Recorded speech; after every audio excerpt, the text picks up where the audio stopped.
Welcome to the show, and here are your hosts, the diabolical Elite Gaming Guru, the illustrious Red Dead Panda, and the Australian stud Ashtray Gaming.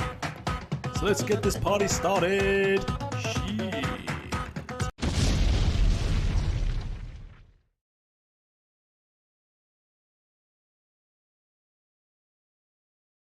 Episode of the Gamers Initiative podcast, GIP. Episode 55, and we've got a fantastic special guest today, a game developer, Zemi Games. Hello, Zemi.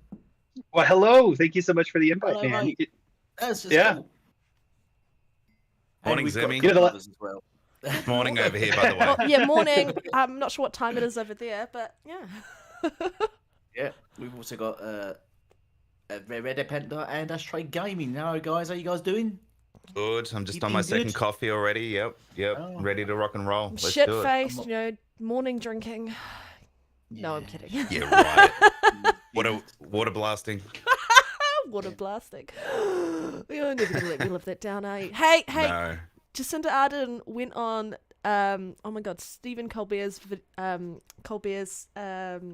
show the other day, and she was talking about how she brought him a whole heap of beef from New Zealand, and she brought it in an esky, and then she changed the word to chili bin, and she's like, I thought you knew what esky meant, and that they call it a cooler over in the States. And it just made me think of that conversation we had last week with Doomy.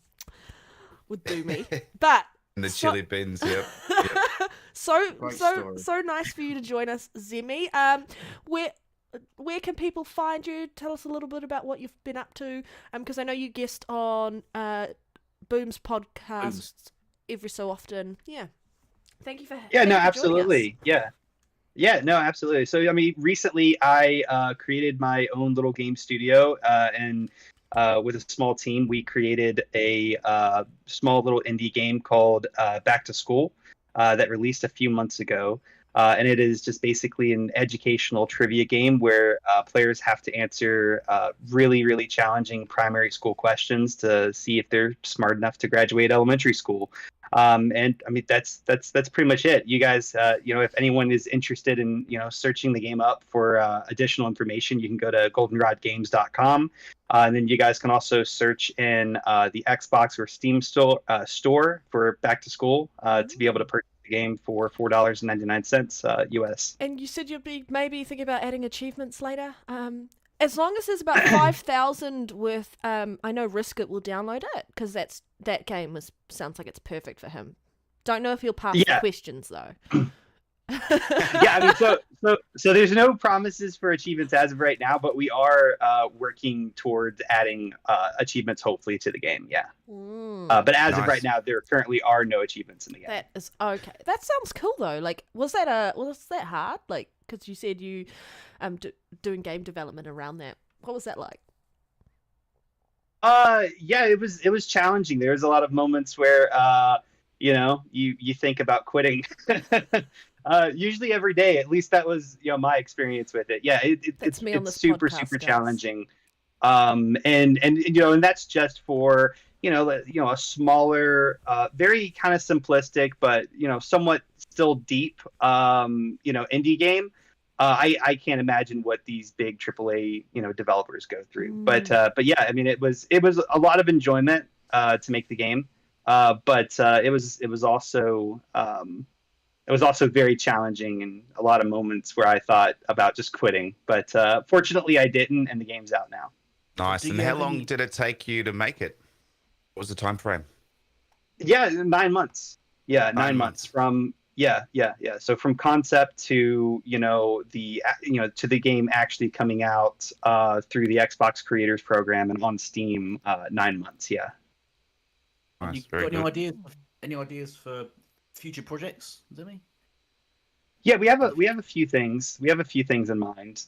Nothing that we've made public yet. But yeah, there's a few ideas. Will you come back on the show when you launch one? Elite's saying he'll beta test it. I might just have to. Yeah. Yeah. So where did you say where we can find you? Your YouTube channel?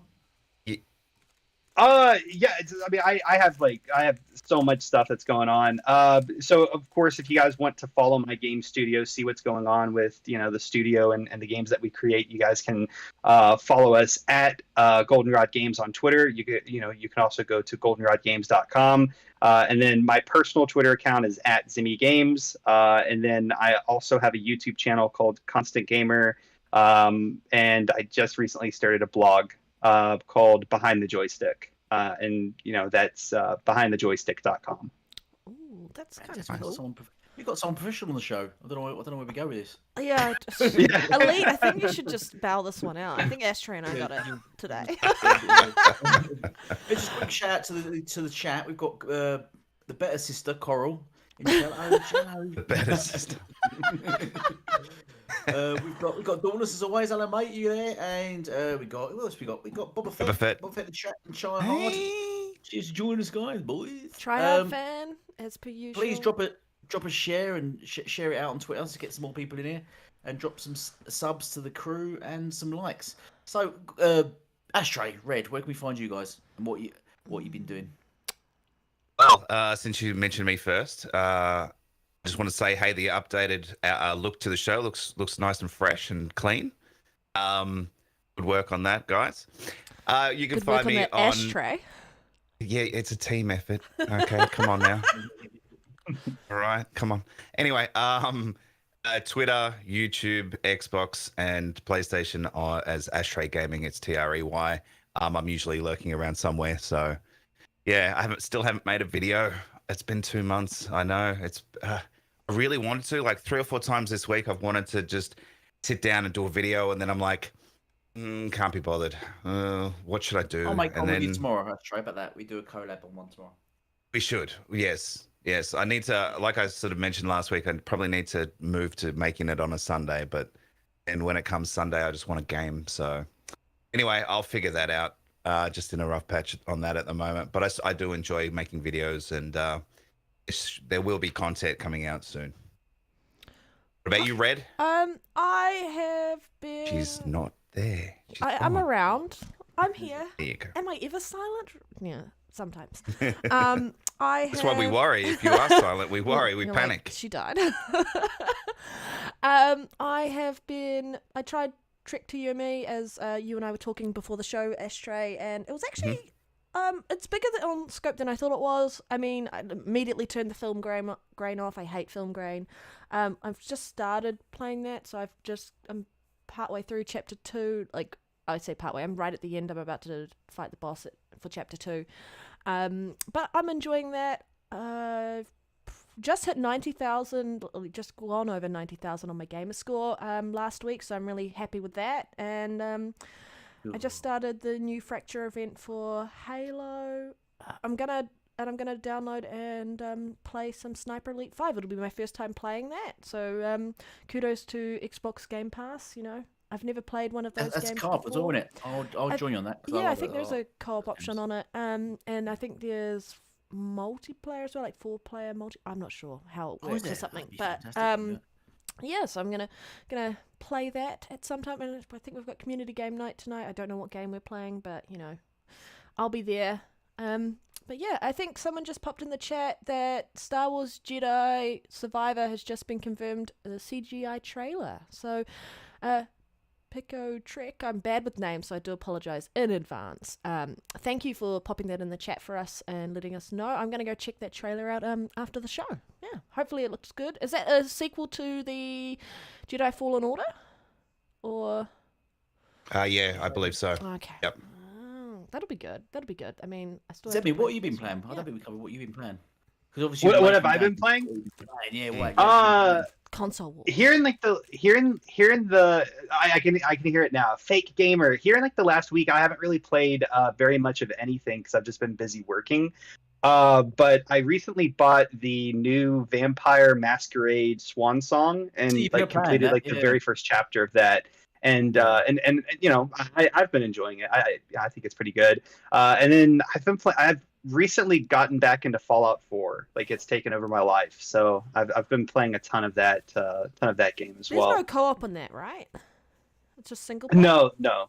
Yeah, I've yeah, got thank it, God. but I've never got into it enough because I've never played Fallout games before. So other than the original Fallout games on PC, like when it was like top down type point and click thing. Yeah, Yeah, like old school. Yeah. old school. Like we had that on my we had that on our computer when we were growing up. But I've never really played Fallout, so I actually need someone to kind of take me through that a bit more so I can understand it and actually get into it, because I love the Skyrim and Elder Scrolls stuff. But Fallout, I don't know. It's a little bit more. It's different. So I just need, I guess, to wrap my head around that style of game. Yeah. Well, if you have any questions, just let me know. And I think Fallout 4 is actually on Game Pass. I think.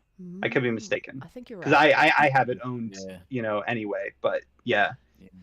Well, I think Fallout 76 is on Game Pass too. Maybe you should just give that a go because it's quite casual. You can just jump into it and jump out, and you can play it with someone else just to get your head around how it works. Yeah, because I've not played it since, but apparently that's really improved. Fallout 76. It's been really good now.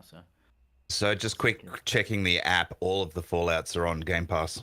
There you go. Yes. Yep. So you're good. You're good to go on any of them. By the look I of told it, you, yeah. Zemi, is he used for Astray? Despite what you were saying earlier, he's quite handy. When are we Lovely.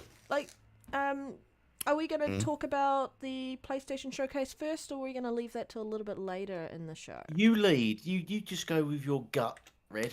Well, I kind of just want to get that out of the way because, we're not going to be talking about it for very long. But if you have, if you've been around on Twitter in the last 6 or so hours, you will have seen that PlayStation has announced that they have a State of Play next Thursday, or it'll be Friday for us over in the over in Australia and New Zealand. But it's Where a is that? 30-minute showcase, and I'll just get people's thoughts on what they think this could be.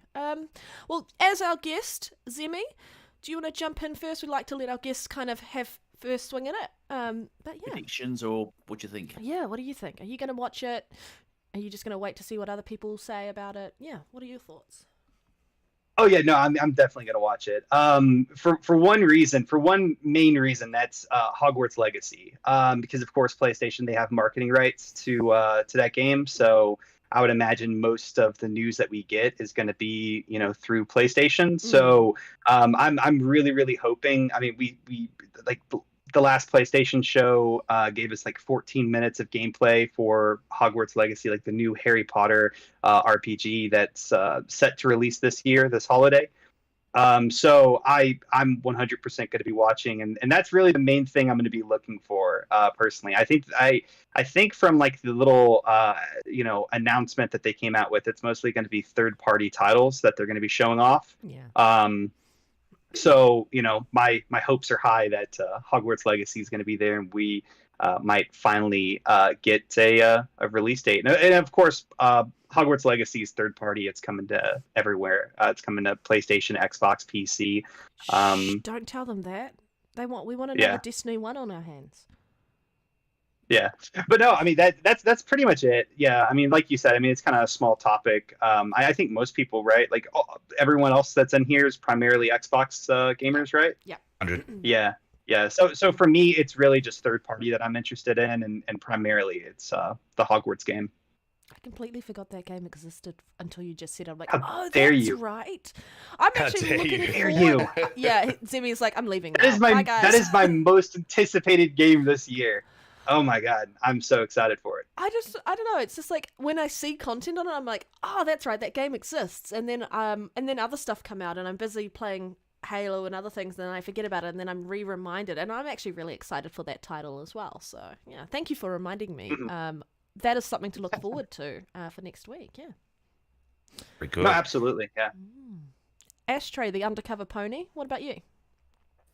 Yeah, look, I 100% agree with what Zemi said, because it'll be showcased Hogwarts, and it won't stop PlayStation from making it look like it's exclusive to their platform, because they always do that. And then you're right, it'll be a lot of third-party content, with maybe a little showing again of God of War Ragnarok. It won't have what everyone is wanting, which will be, Wolverine, Spider-Man 2, Silent Hill, and all those things that people keep clamoring for. Now, if worst case scenario or best case scenario, it will show, you know, a small trailer again, CGI at most. Otherwise, you're right. I reckon it will be third party content and deals that they've got. Like, I think they've got marketing rights to Call of Duty Modern Warfare, so they'll probably put that up in lights, knowing that, you know, obviously Xbox has the acquisition pending, so they'll definitely probably push that on their end as well and make that look like that's exclusive or something. Yeah, it's going to be your typical state of play. People get hyped for it, and then people are usually sort of, you know, not nonchalant about it afterwards. So anyway, we'll see. I'll watch it after the fact because it's usually on when I'm at work or asleep or something. So I'll catch it and see what happens. Mm. About you, Red? I'll let Elite go. You know, I talk a lot. Yeah, I know, right? Oh yeah, Zemi doesn't realise how much you talk yet. We'll get into that later. Yeah, so I've got a feeling they might give a release date for God of War. I don't think they're going to show God of War to the end, and I think that will be probably the only first party game they really touch on. And I don't think they'll give that to the end. It'll be the big sort of finale.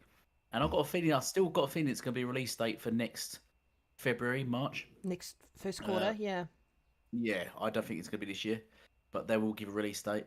I don't think we'll see anything with Wolverine, Spider-Man, and yeah, I think it probably might see more of what's that game?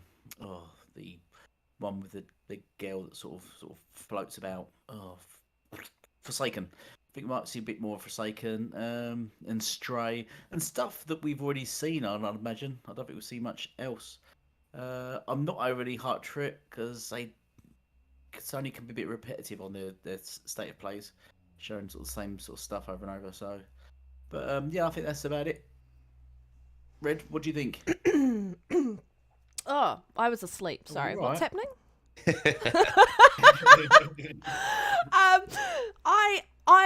I'm now excited to watch it for Hogwarts. I was gonna watch it. And I'm probably gonna put up a video out about it. You know, right? I'm gonna actually do something on my channel as well. Like I said, I was having You're right, stuff. sure. Yeah. Mhm. I believe you. It's just editing. You know, it just takes so much time.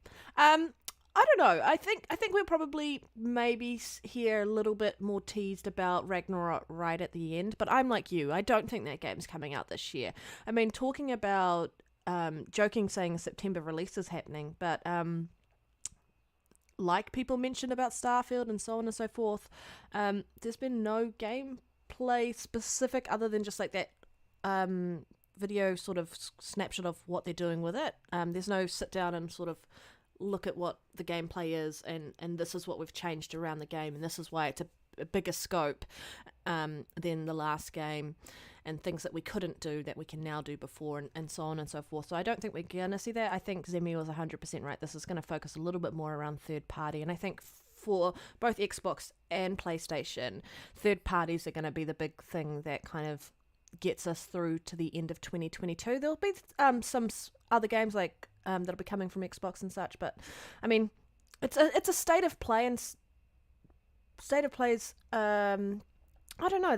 They're just not that amazing, and I wish that PlayStation would do something like an E3 equivalent of a show and have like an hour-long show where they actually sit down and kind of do a bit more of a roadmap and give. Yeah, but you need content for that. Yeah, that's true.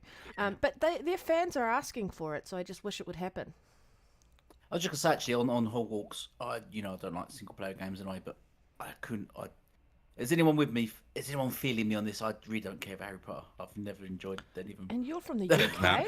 Zemi's You're now dead to like, us. How do we kick the host off his own show? Yeah, There's got to be a way to do that. I'll just Zemi's just gone Super Saiyan, like Super Zemi. I booed you. Did you watch the I booed trailer? you for sure. Yeah, did you watch it? Did you watch the trailer? No, I don't care. Watch the trailer. Gameplay stuff for it. Watch it. I understand you don't like. I don't like Harry Potter. Yeah. Okay. I understand. Well, Harry Potter's not even in it, so It's just treat it like it's just the Harry Potter universe. So treat it like any other game. But watch it. Like I was actually impressed by it, and the quality of it. How I know you like multiplayer games, but you should give it a shot. I was impressed by the trailer, and I think it's going to be a pretty big game. I was very impressed by it as well, so well done. Mm. It's got a lot of content and there's a lot involved in it. It's like an RPG. You got a lot of things to do, spells and things, and leveling up that way. Watch So the trailer then. yeah, watch it. It's actually really, really good. The Next presentation. minute he comes back, it's like, I've just watched it. All right, I'm excited for it now. Nah. If it was a new Conan trailer, would you be here we excited go. for that? Something a bit more adult. Anyway, moving along off the state of decay. I mean, state of play. Sorry. State of dismay. State of where you pay. Okay. Microsoft has confirmed that a dedicated stream device is on its way for Xbox Cloud Gaming. So we don't actually know what it looks like yet. That's still to be announced. But this was something that was rumored to be happening over a year ago. I think we talked about it previously on another podcast. But there's more news coming out about it. Like, it's definitely happening. I think it was called Keystone. What is everybody's thoughts on that? Again, jumping straight into our lovely guest first, because I talk a lot.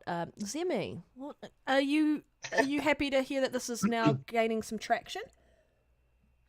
It's been rumored for a really, really long time, and I think it kind of seems like a no-brainer from Xbox's side of things, right? They want to gain a huge market share in the games industry. They want to put their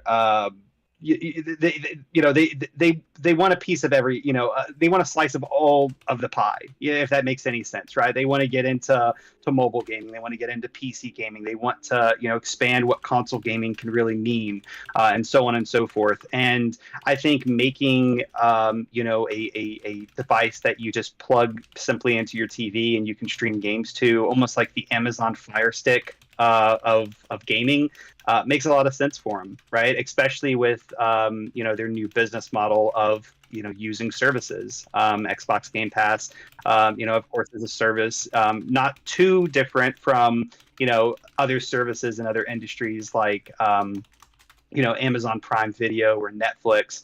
And whenever you have a service, the more people that can subscribe is the goal, right?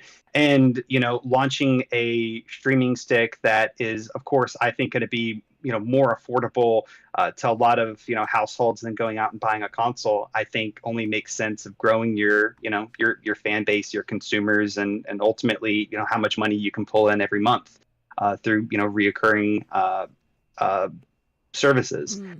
So I think it makes a lot of sense, and it's been rumored for a while. I don't know when we can expect to see it drop. I would say definitely not this year, maybe 2023 at the earliest. But no, I think it's great. It's broadening gaming. It's allowing people, or it would allow people who just don't have the finances to go out, or maybe even in some certain circumstances the space to actually go out and purchase a console and have it set up in their living room or whatever. We know that the Xbox Series S has been really, really popular in Japan for that reason. Apartments in Japan are absolutely tiny, and so having a big console like the Series X doesn't really make a whole lot of sense. And so I think having this type of device also fills that kind of market as well, and households that just don't have the space to have tons of electronics everywhere. At the end of the day, it's just bringing more choice to consumers, and that seems to be what Xbox is all about these days. To be able to play the games where you want to play them, and for a lot of the ways for the price that you want to pay. Hit every point perfectly. Like, we don't need to say anything on this topic. Next one. No, but it's like, you're exactly right. And I was sort of thinking, well, would it be any good to someone like myself who's got internet, who's got space, who's got consoles? I'm thinking, well, it still would, because I could hook it up to, say, my TV upstairs instead of buying a Series S or something else. I could just, because my main gaming is in my lounge room, but if I decide, or if I'm sick, or if I just want to lay in bed and not play on the console downstairs, I could just plug that in the side of the TV up there, and I don't have to worry about having space for it and things like that. Or when you travel. And yeah, or when you travel, if you got internet access. But like the entry fee, right? Let's just say example, the stick or puck is $100 US, and then a controller is, I think, what is it, 60 US? Mm-hmm. That's $160 entry fee, which is damn cheap. And they're the two only things that you need to get into gaming, right? And then you got your So Game that's Pass fantastic. subscription on top of that.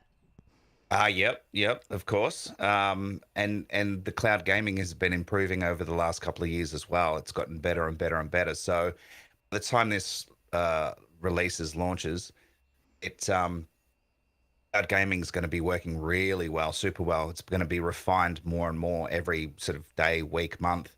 And so it'll give millions and millions of people access. There's obviously countries out there that don't have the best internet, but I think this is probably focused more on the European/Asian market, like Japan or like China, those places where they don't have a lot of space, but at the same time they don't want to spend a lot of money, and they can still get access to the games that we're playing by just plugging this thing into the side of the TV and buying a controller to go with it. So I think it's for everyone, but I think they've got key markets in mind when they've done this as well. And I think they've, because we've been hearing rumors about it for quite some time, I think that they've been working on this in the background for a long, long time. And it's probably closer to launch than we realize. But I think 2023 is probably the right year to do it. It's going to be interesting. I think they might do it probably around the mid-gen refresh, which probably 2023, 24. And as you and Zemi said, it's definitely going to make a big difference and boost to Game Pass. I think that's obviously its focus there. And I'll definitely get it because I travel and stay in hotels quite often with work. And at the moment, I'll take my Xbox Series Slim with me and just plug it into the TV that they have usually on the wall and go and plug into their Wi-Fi. But just having a Fire Stick is going to be so much easier. I don't have to carry a rucksack around me. So, it's just... It's all good. Backpack. That's a backpack for everyone else. Yeah,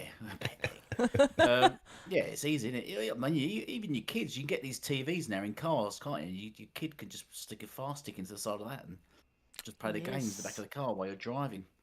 Well, I mean, there's more options, which is fantastic for everybody. There's options are always good. There's the talk around the partnership with Samsung TVs, and I think there's a partnership with LG TVs as well about an Xbox app coming. But for the TVs that don't support that, you'll have this option to use that. And I think it's a great way, and like they've said, it's about putting the gamers at the center of their own experiences, and part of that is removing barriers to play. And as much as people want to complain about Game Pass or complain about physical games disappearing and so on and so forth, this is where technology is going. Yes, there'll always be, for people who are collectors and such, a market for physical games and so on and so forth, but they're just moving ahead with the times, and there is a market for it. If you just look at how many people use Chromecast and so on and so forth, they're just filling that market for allowing people to access their games whenever they want, where they want, as long as they've got an internet access. It won't take away from the fact that if you've got an actual console and you're playing it natively from there, but for the most part, if you've got a good enough internet connection, you shouldn't have any issue. And you guys are 100% correct around looking at the different markets and who it's focusing on, and so on and so forth. So I think it's nice to know that this is getting some traction, and I'm sure they'll be announcing more shortly. And I agree, I don't think it's coming anywhere till 2023 at least. But yeah, I'm quite happy with it. It's just bringing it back to the forefront, and people who are like worried about it, if you're worried about it, don't buy it. It's not for you. You can game the way that you want to game, and that's the whole point of it, is allowing you to play games and access games the way you prefer. And some people will like to do it this way.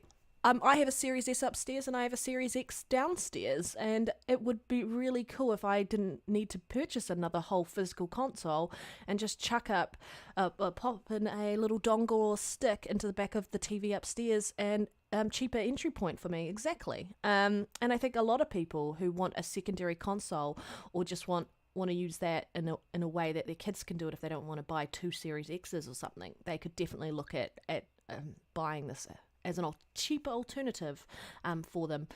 Yeah. That's a great Sorry, idea. guys. Agreed. I just went and got a drink. Has she stopped talking yet? We just She just started. Yeah, we've just finished playing Starfield. That game has released, so yeah, we've been talking that long. You cheeky bugger. Well, according to Chinese tech giant, She. according to Chinese tech giant, Up on your mic a little bit more, PS5 Elite. You sound a bit quiet. a new PS5 Pro, a new Xbox Series X is set for 2023-2024, apparently. So says the Source Games Radar. What do you guys actually think about that? Demi Games, over to you, mate. It's a good thing I got back from the refrigerator really, really quickly. Even he got bored, Red. Yeah, no. He said, I yes, said that- we've got it. I still had the Bluetooth headset on, so I heard everything. They just troll me so much, Demi. It's not fair. You should file a complaint. Do you guys have an HR department here? Yeah, they are the HR department. Oh man. We got Well, Sony's HR. Panda, I think you might be screwed. Sorry, continue, 'Cause I'm on their side now. The last people you ever want to mess with is the people in HR. No, I think I think that it is probably very likely that we are going to see a mid generation kind of refresh. In some ways, I think it might be a little too soon. Like even 2023 might be a little bit too soon. I think it makes perfect sense to come out with like the streaming device that we were just talking about, like that you just plug into the TV and go. But like the report that I was reading talking about it was talking about 8K gaming, 120 frames per second. I mean, have you guys seen the price of an 8K television? Like, yeah. That technology, in my opinion, isn't even being adopted by the masses yet. And because of that, I don't really see the whole reason as to why we would need that type of upgrade this soon. But for the PlayStation, I could potentially see them coming out with a newer version that better rivals, potentially is just better than the Xbox Series X, just from its capability. But in some ways, I just kind of find it hard to imagine Xbox coming out with another system that offers 8K, 120 frames per second gaming, and so on and so forth this soon. We're still dealing with a lot of shortages right now. We're still dealing with just console shortages. Not everyone that wants a Series X or a PlayStation 5 Pro or whatever it may be, even has one. And 2023 is not too far out, right? So a lot of the people that want to get into this generation still haven't been able to get into it, and they're already going to potentially come out with new versions of these consoles. It doesn't really make a whole lot of sense to me. I think it makes more sense from the PlayStation side than the Xbox side. But if it happened, I have a Series X. I'm probably just going to keep my Series X. Because this thing is it's beefy, it's powerful, it's everything that I need. And unless there are other advantages of purchasing potentially like the next more powerful Xbox console, I don't beyond 8K 120 frames, because I don't even have a TV that would run games at that rate. I just don't really see the advantage of for me personally to upgrading. Indeed. Well, look, I think where do we go? So last gen was the only gen, and correct me if I'm wrong, that actually had a power upgrade mid-cycle. You're right. Other generations before that were actually slimmed down models. Like different They weren't SKUs, yeah. They weren't necessarily more powerful. They were just more they were slimmed down, shrunk, and maybe they were tweaked inside internals, but they weren't actually more powerful. Now, even in saying that, though, if you look at the jump from the PlayStation 4 to the PlayStation 4 Pro, it wasn't a massive jump. It's not like going from 4K to 8K. It was just a slight increase in power. So you're not going to see 4K to 8K. And I've said this before, PlayStation revamped their model in the first year because they were losing money.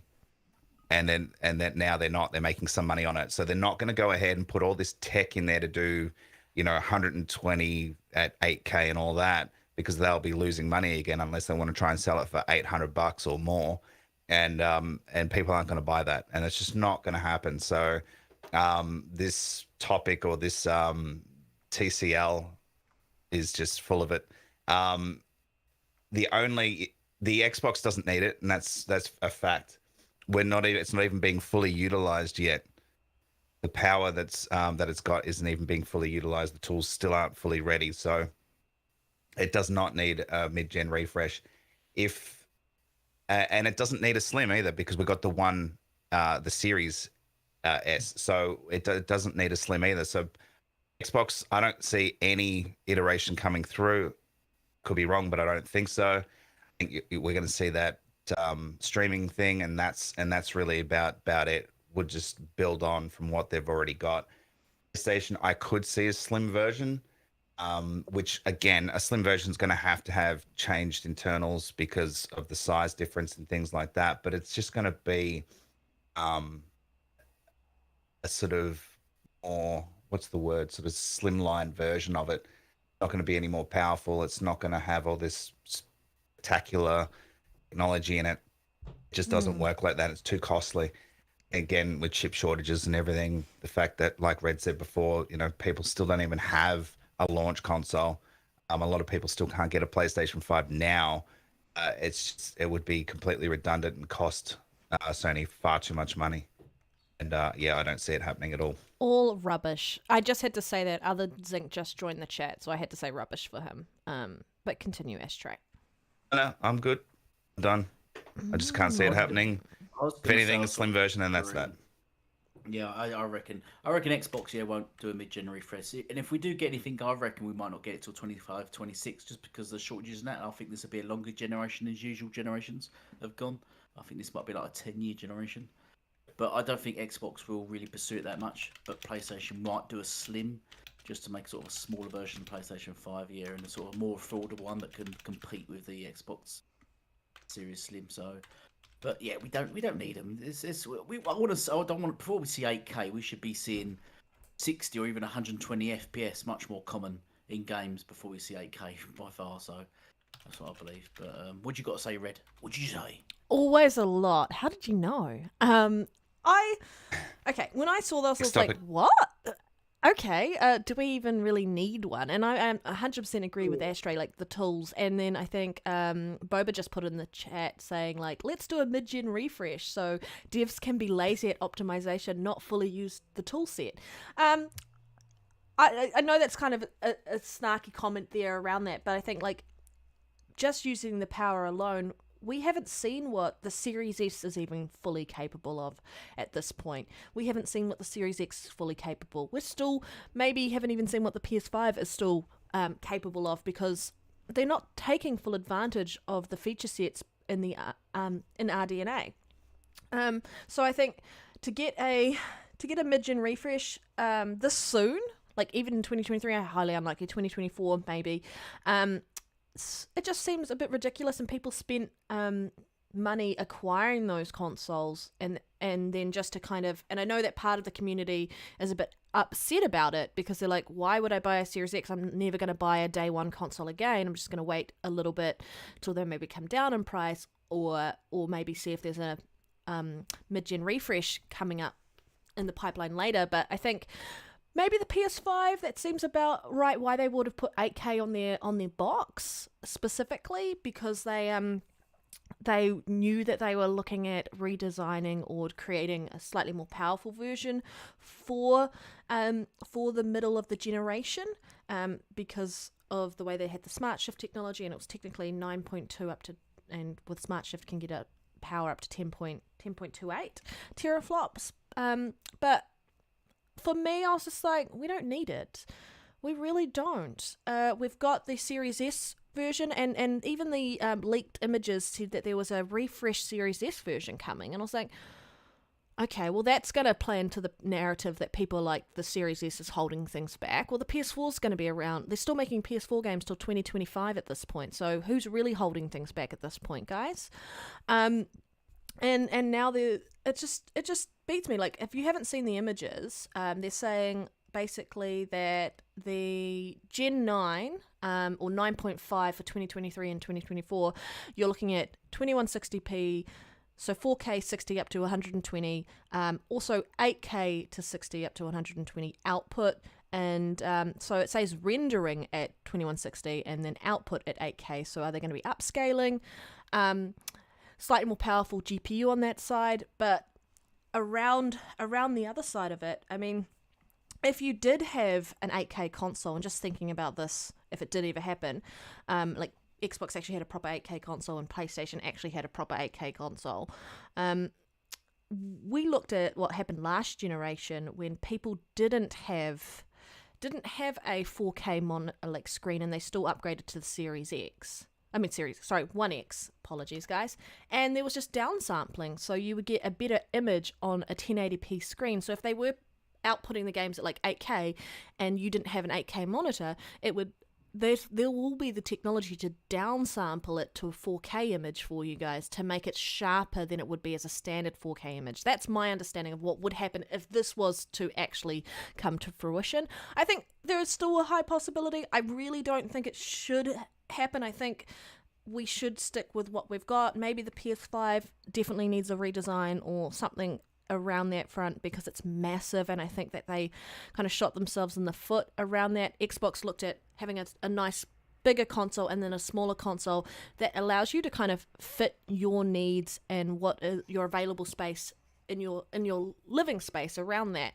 Watching RDX, they made a joke saying that in Japan that you need to put a hole in the side of your house just to get a PS5 inside. Like, I think they really do need to do something on that side. Yeah, it is massive, and I can't believe how large that console is. But I really hope this isn't true. I really hope that all they're doing is testing it out and going, like, if we were to do a mid-gen refresh, this is what it would look like, because we know that both companies are looking at consoles, especially for next generation, because they're not going anywhere. And maybe they're just testing it out around how they do that and what they could do by the end of the generation, or if they were to do a mid-gen refresh.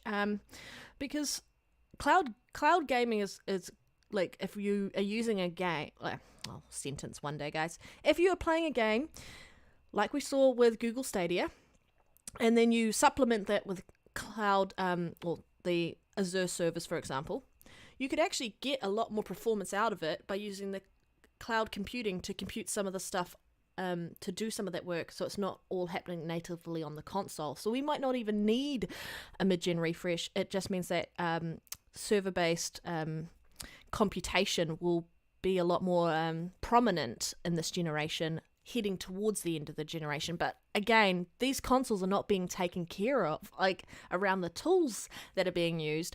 We as gamers know that, just by looking at what's happening there. They aren't even using the multi-threading specifically, and this game's 100% built from the ground up to use that, because they didn't have that availability with the CPU last generation, and so on and so forth. And we are still seeing cross-gen games. Once we start seeing next-gen only games, once we start seeing engines that actually take advantage of all the tools and feature sets in these consoles, and even in the CPUs and GPUs for the PC side, that's when I think we should see iterative changes around the console space. But until the rest of the software catches up to where technology is, I think they need to put on the brakes at that point. And I think machine learning that the Series 100%. X and S have will play a great role in all of that as well, because all of that combined will streamline how all this stuff works. And using, like you said, using the hardware, and then using the Azure servers, all that combined will push more power through to us gamers. And I think that's the whole plan with Xbox. Instead of having to do mid-gen refreshes and things like that, it's just a case of making the tasks easier, so that the APUs are more sort of freed up to give us high pixel counts and frame rates and stuff like that. real question to the chat. If we were to get a mid-gen refresh, would you upgrade to it? Whether you're on a PlayStation, whether you're on an Xbox, would you upgrade to it? Because I know, like, for Elite's sake, he's on a Series S, and they had a mid-gen refresh of a Series X. You'd probably go straight to the more powerful Series X, right? Elite? Yeah, I would. Yeah. And Yeah, I Zemi, would, you said yeah. you'd probably just stick with your standard Series X at the moment. I think that's what you said from memory. Yeah, I would. I mean, like what you were talking about, right? Like the software hasn't really even gotten to the point, like games haven't gotten to the point where I'm seeing any form of, a disadvantage being on, the Series X. And if they came out with, new hardware, 2023, 2024, I still don't think I would see the need of going out and spending another $500 for a new console. I just I don't think that there would be a strong enough reason for me to go out and spend that money.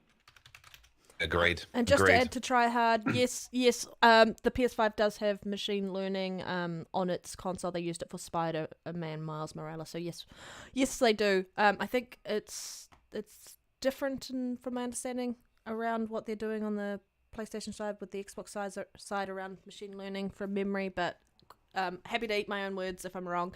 Yeah, I think maybe if they gave me a reason to upgrade, then I would. But other than that, I'm happy with my Series X. I got the more powerful console. I also got the less powerful console, but I can still play 120 FPS games on that, and that's saying something. You can't say that about last gen consoles. None of them were doing 120 FPS. Barely, hardly any of them were doing 60 FPS. So I think, yeah, I'm quite happy with where I'm at. Yeah, 30 frames. I'm so glad we're past that now. 30 frames makes you a better gamer, though. Teddy bear. I think if there is a refresh, honestly, I think that streaming device would be Xbox's answer to like a refresh, and then I don't know what Sony would do. But I mean, if they had planned for a refresh, why come out and release the Xbox Series X, right? Like why not just come out with an Xbox Series and then an Xbox Series S, and then just leave that name open for what has historically kind of through the Xbox One generation labeled as like, yeah, exactly, right. So I don't know, it's weird. It is weird, and I'm going to be super sad if this comes to fruition, because I know that you spend all that money to be an early adopter right up front. You aren't getting any of the bundles where you get games bundled in with it. You don't get any of the... You're basically... I mean, I was an early adopter for the Xbox One, right? And so you got the Kinect with it immediately. And the Kinect features didn't work because it wasn't available in New Zealand yet. And I think that was the same for Australia. Like, if you were an early adopter, you had to wait till they added the voice functionality in for our countries because of the different accent. And they had to build that in later for us. So it was like I had this console and I had this Kinect that just sat there and did nothing, and that annoyed me, but I still enjoyed the games, and it wasn't enough to go, hey, I'm quitting Xbox because I'm not just a crazy person. I spent the money, I enjoy the games, and I enjoy the ecosystem, and if I was really upset about it, I would just go do something else or go spend money on something else. Like, I also game in Nintendo's world because I love Zelda games, but I'm not going like and just immediately cutting them off at the knees and going, I'm never buying you again, because I will always love those games, and I will always go and play them if I want to. Yeah. So I don't know. I went from the 360 to the One X, so I waited all the way up until the end, or towards the end of last gen, to jump in because I didn't like the Xbox One, and I knew that there was going to be a mid-gen refresh coming because you hear about it a year and a half, 2 years ahead of time.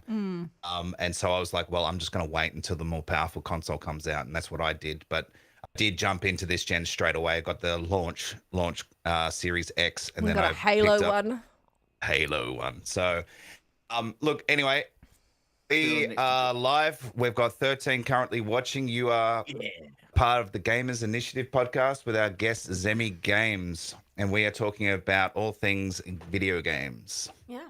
Thought I'd sort of reset. Get us back on Is track. there an advertisement coming or something? Yes. Do you need Depends? Depends on whether you need Depends. Oh my Anyway. god. Are we? Is this the ad for Elite in his adult nappies? Yes. Everyone read out nappies, actually. Is your name Elite Gaming Guru? Do you shit your pants on a daily basis? Do you podcast from the middle of your toilet? You need Depends. Demi, see? You can depend on That's how you need Depends. it. Right. I don't know. Maybe they're out for lunch. PS Plus subscribers confirmed issue with being overcharged when upgrading to the relaunched PS Plus. Sony's now fixed this issue, but yeah. So, Red, do you want to lead on this? Yeah. I mean, when it first came out, I was really, really surprised and shocked, and but I understand there's difficulties around it. But if you've been living under a rock, PlayStation's for the payers, and PlayStation is really, really coming to fruition now, and seems quite genuine. No, I'm kidding.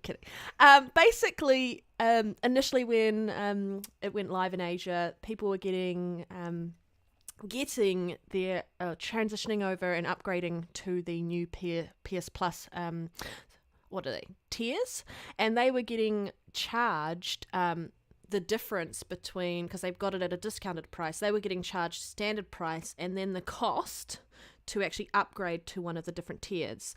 It's since been fixed. They have come back and said there was a technical error on their end, and all those gamers who have been impacted are getting refunds. But still looking at it, the people who have stacked their PlayStation Plus subscriptions or PS Now subscriptions, whatever they were stacking, before PlayStation cut it off, they're still being impacted because when they upgrade, they have to upgrade and pay for the total amount of time that they chose to stack. So some people have got stacking up to 2031 or something, and now they have to pay upfront the cost to upgrade all the way to 2031, and that's quite a lot of money when you add it all up over the years.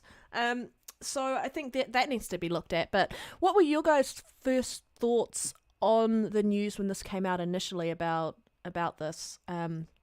Yeah, I was gonna say I don't think Sony did. I don't think it was sort of a mistake. I reckon Sony was just trying to make some money out of this, and then 100%. got called out horribly about it. Yeah, and then thought, yeah, we'll try to correct the problem. Because some guy said he had to pay £400, didn't he? Yep. $400 for it. Wow. Can you imagine that? If you sort of just thought you make the best of a good deal, and then they just fine you for it for sort of making, I don't know. It was absurd, and it's just you keep getting these stories about Sony just being greedy in this way, and I think I'm just surprised they didn't even really. apologize. They acknowledged the mistake, but It's they didn't Sony. apologize. Have you not met Sony before? Yeah. Don't apologize. Try to resolve the issue. Every time you hear them coming out with something, it's always quietly resolving the issue. They never make a sort of an official statement about anything. So, yep, sorry, we fucked up. It's always in the shadows. They quietly try to resolve something. But yeah, what do you think, Zemi? Hopefully, you wasn't caught up with this and that pays loads of money. Yeah, so the way I look at it is they either lied or they didn't understand, I guess, the true issue, or just the journalist who wrote this article made a mistake. And the reason I say that is because they say it was a technical issue. How can it be a technical issue whenever you have an email that you're sending to people with all of the information about what you're doing, right? Like a marketer had to sit down and write that email template and have it ready, and put it in software to be sent out to customers, right? So how can that be a technical issue? And so I was actually starting to think, well, maybe the technical issue isn't that they're charging people. Maybe genuinely people were actually getting overcharged. Somebody sat there and did the math, and the math wasn't lining up, and they actually had to overpay what PlayStation was communicating to them that they would actually have to pay. So I don't really know the whole details around it. Overall, us gamers, we are a very fecal bunch. And I think the last thing any gamer wants to hear is the word prorated charge, right? You know, people, you know, paying their cable, people paying for their phone plans. I mean, that's the last thing that anyone wants to hear, right? But especially gamers, I think, do not want to hear the word prorated charge or the words prorated charge. I think it's a mistake. I understand why Sony's doing it, right?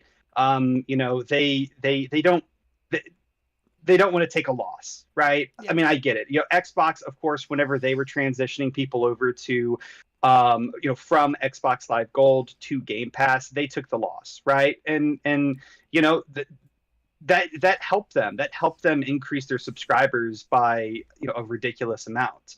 And eventually, those subscribers will, you know, start paying Xbox, you know, a monthly or yearly, membership fee, right? I think Sony just didn't want to take that loss, and it just made sense to, you know, some executive, and they decided to push through. I think it was a mistake. I think. Yeah. Because Yeah, I agree. They want to cut corners. They want to sort of leapfrog the massive process and just catch up with Game Pass quickly. I think. Yeah, I mean, I don't know. I think a lot of it's just greed. It's, you know, they have to, you know, kind of come out with this feature, or they want to come out with this feature to remain competitive with Xbox's services. But you know, they're just not willing to take the type of loss that Xbox was doing. And then I think, you know, their whole PR around this, saying that it's a technical, you know, issue, to me just doesn't really make any sense. I think it's just very, very poor PR and a very, very poor, you know, business decision from Sony's side of things. Totally hopefully agree. they can clean it up and make it right to consumers. Totally agree. See, now it might be a monetary loss for the transition, right? But what Xbox keeps in mind is its goodwill. Yeah. People Yeah. will just sort of They're go, investing into the future, right? exactly. They It's see not it as a short-term long-term gain. investment. Exactly, Mhm. exactly. So I like in the article how it says update, and then they've got technical error in inverted commas, which is quite funny because even they don't believe it. This is typical Sony. As soon as I heard it, I was like, yeah, typical Sony. They don't care about their consumers. Never have, never will. The I don't thing really is, have if it much was more to like- say about it on Well- other than I never believed it being a technical error. As soon as that came out, we saw the email. Like I wasn't Zemi said, surprised. it was written in the email. You don't sit there and purposely write an email and then it becomes somehow a technical error. That's just how things work in this real I was world. just going to say, if it was a technical issue, if you recall, when the tiers first come out, there was an annual sub for it, wasn't there? I think it was 120 for the year.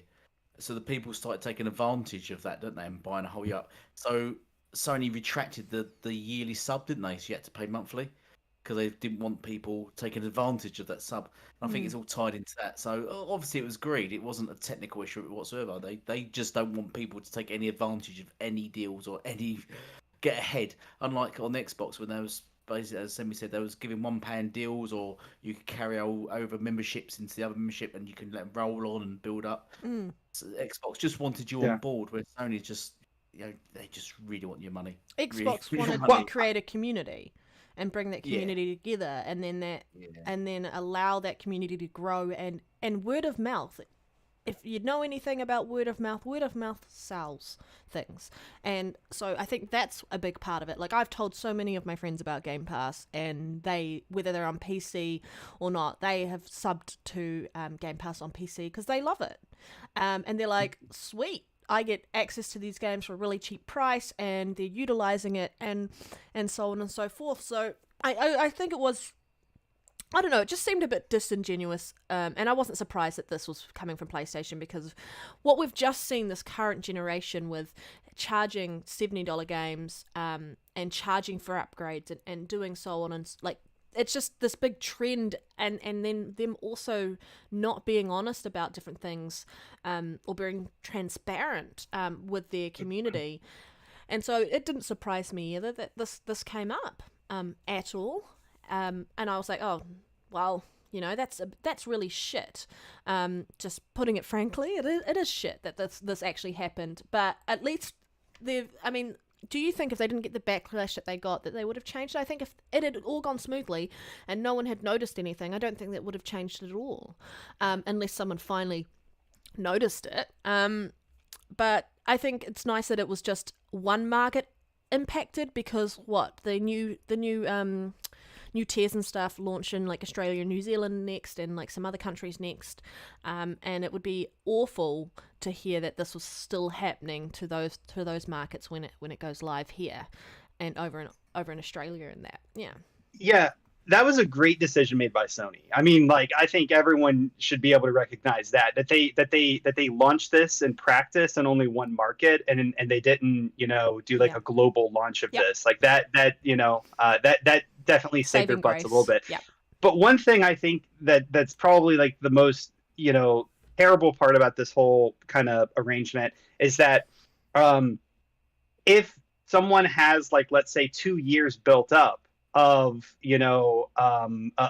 PlayStation services, to be able to upgrade, you have to pay the full 2 years. prorated charge, right? Which could be $200, it could be $300, it could be maybe potentially more. I don't know. I don't have a calculator, but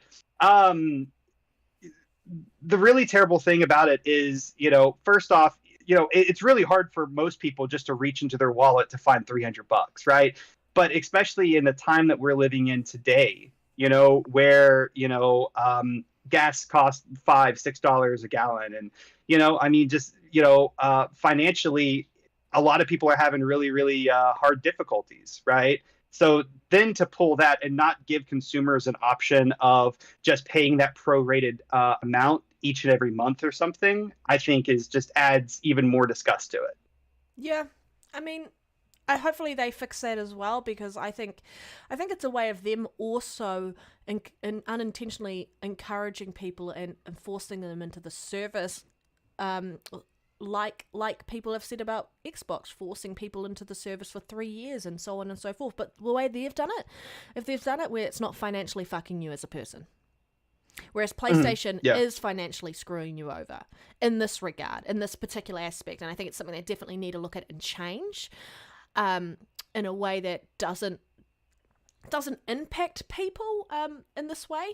So it's just interesting to see that this is happening, and I do feel for them, because they're paying for $70 games, they're paying for upgrades, they're now being forcibly charged the full price for all those years that they've stacked, and they can't even change that. If they want to upgrade, they have to pay it, and it's just, I mean, I'm glad they fixed the discount issue for people who got their games at their subscription at a discount, and now they are just getting charged the correct price. But for those who stacked, it's still a shit situation. Before we move on, I just want to cover Boba Fett's super chat. So did this people receive $1 back for their nominated accounts or get a PS credit? If the latter, that's still a sneaky cash grab by Sony. So it seems like Sony's a bit desperate to try and claw money in any which way they can, which is it's very interesting to see. So the articles say that they're getting refunded. It doesn't say how that refund is going to look like what that in-store credit, what that looks like, what that's going to look like. Yeah, I think it should be Right. refunded straight into their account, so that way they can choose what they want to do with that money. That'd be really crap if they did. it would be an in-store credit. Yeah, it would be really horrible if they did that, do. because then you're still forced into spending your money on that, even if you don't want to. On them. Yeah. Right, next topic. Sorry. You all right, Red? You all right? I'm just dying here, dying Cough after up that further. topic. Do it quietly, please. Come on. Okay, I'm sorry. We've got a shake on there. All right. Well, Phil Spencer says that they will recognize Raven Studios or Software's union when the acquisition goes through. I mean, to me, I'll just lead off on this one. I think that makes perfect sense. There's no reason why they shouldn't or wouldn't do that. If anything, later on down the track, they might roll it into their own, business. And if there's other unions, they might want to try and sort of put it together or something like that. I'm not sure, but you know, Microsoft, Xbox, they're such big companies that they've probably dealt with this kind of stuff for many, many years. And it's a no-brainer. You can't really just disband a union for a business just because, it happened beforehand or whatever. And it wouldn't look good to the FTC or anyone else in the in the space. So it makes a lot of sense that they would recognize it and they'll work through all of that with them. Yeah, I mean, there's not much really, to say. not a lot. It just makes a lot of sense. It'd be ridiculous if they didn't do it. I mean, Raven Software, right? Indie studio that did a small game or helped with a small game like Call of Duty Warzone, right? It's not much. They made. It's got to Zemi. I've heard of Raven Software. I feel they've made bigger titles of them. Bigger titles than that. If I'm not mistaken, I believe in that article that you guys sent me, it also had a quote from Activision Blizzard, and they basically said the right PR kind of thing, Yep. that you would expect any company to say publicly, while facing an acquisition.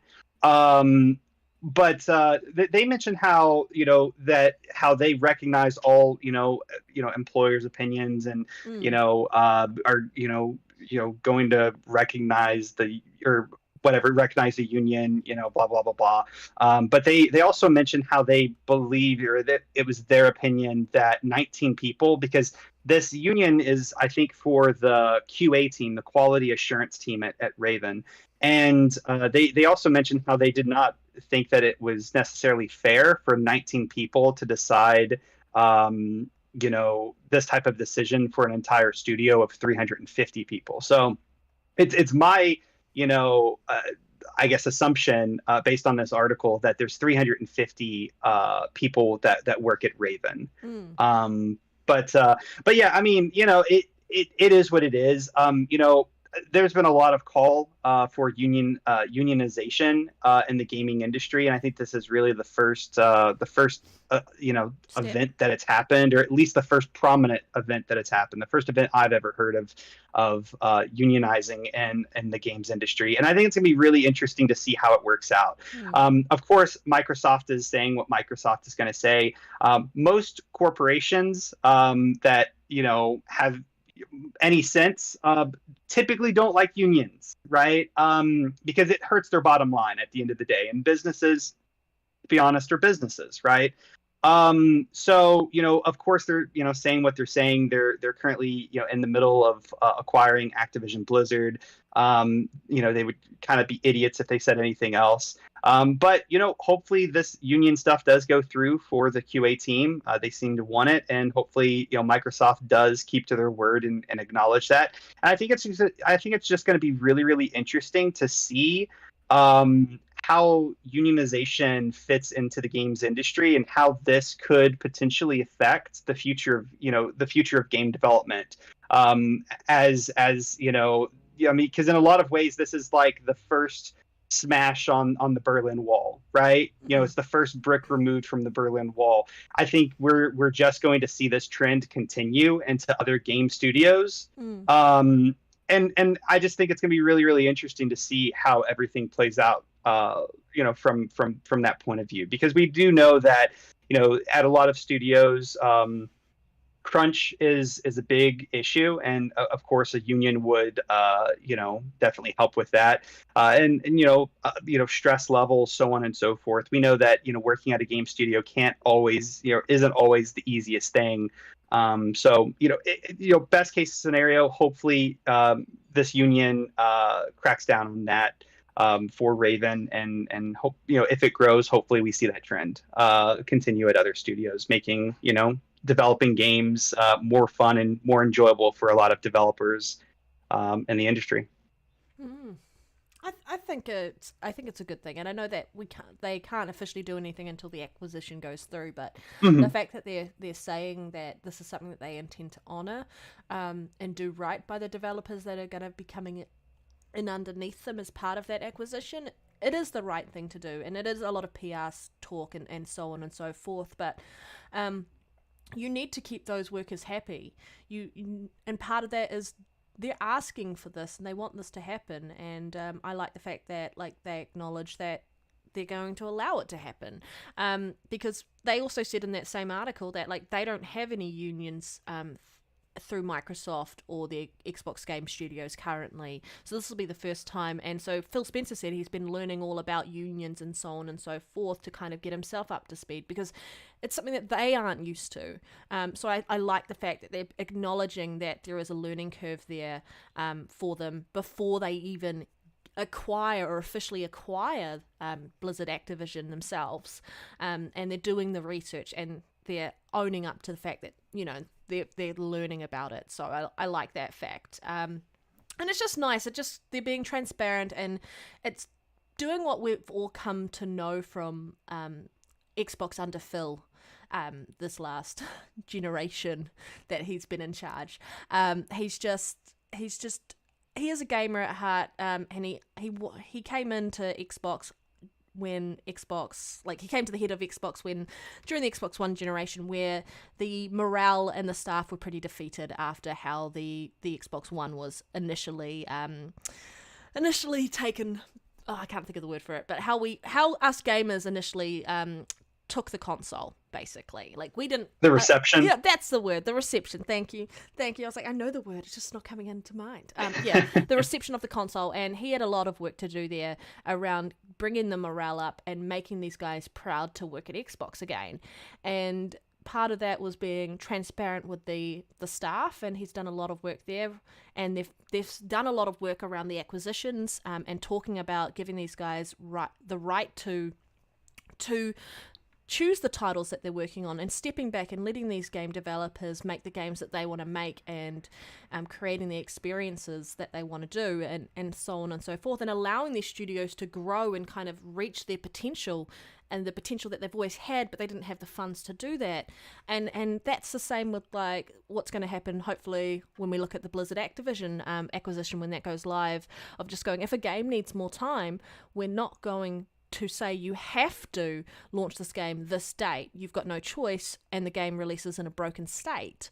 Hence Starfield delay, hence Redfield delay. They're taking the heat to allow these games to be more polished, and so that us as gamers aren't annoyed and then blame Xbox and going, oh, you've just forced them to release this game early, and so on and so forth. So I think these developers have a voice, and if that voice means unionization, then kudos.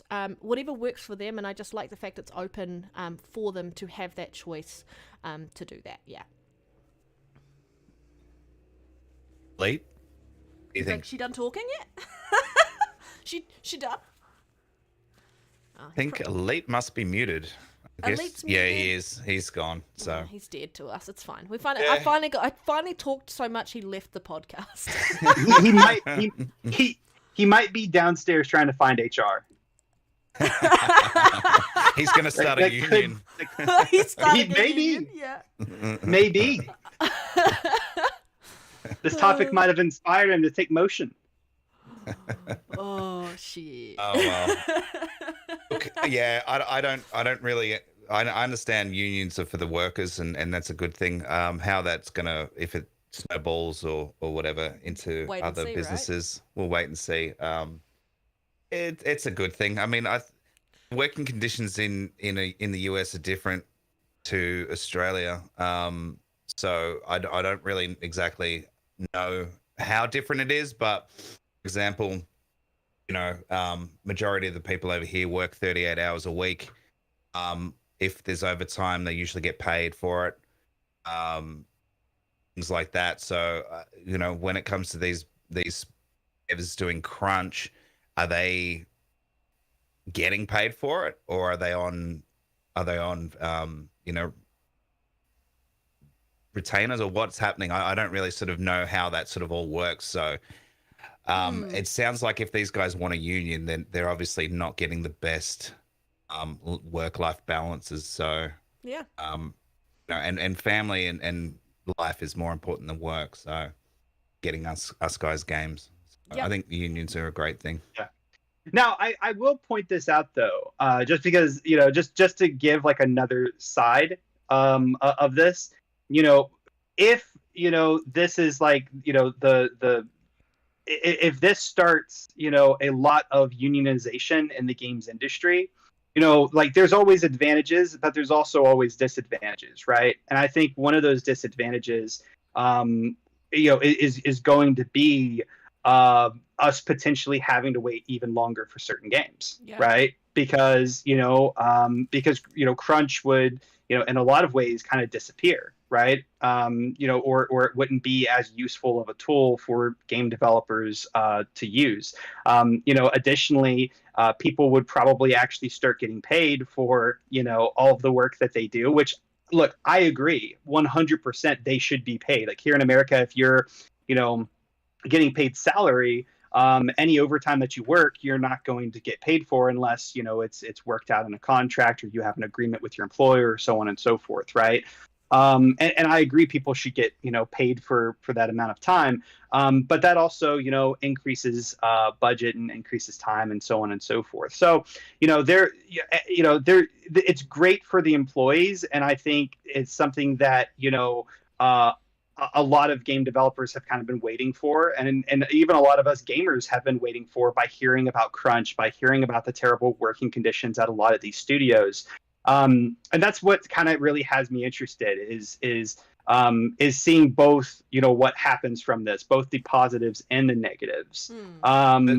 Seeing how this affects the industry as a whole in the years to come, and how this one event is going to impact other studios in the future, and so on and so forth. In some ways, let's be honest, the history of gaming isn't on most people's minds, but I think it's going to be a really critical moment potentially for the history of gaming. As being maybe the first shot fired of unionization in the games industry.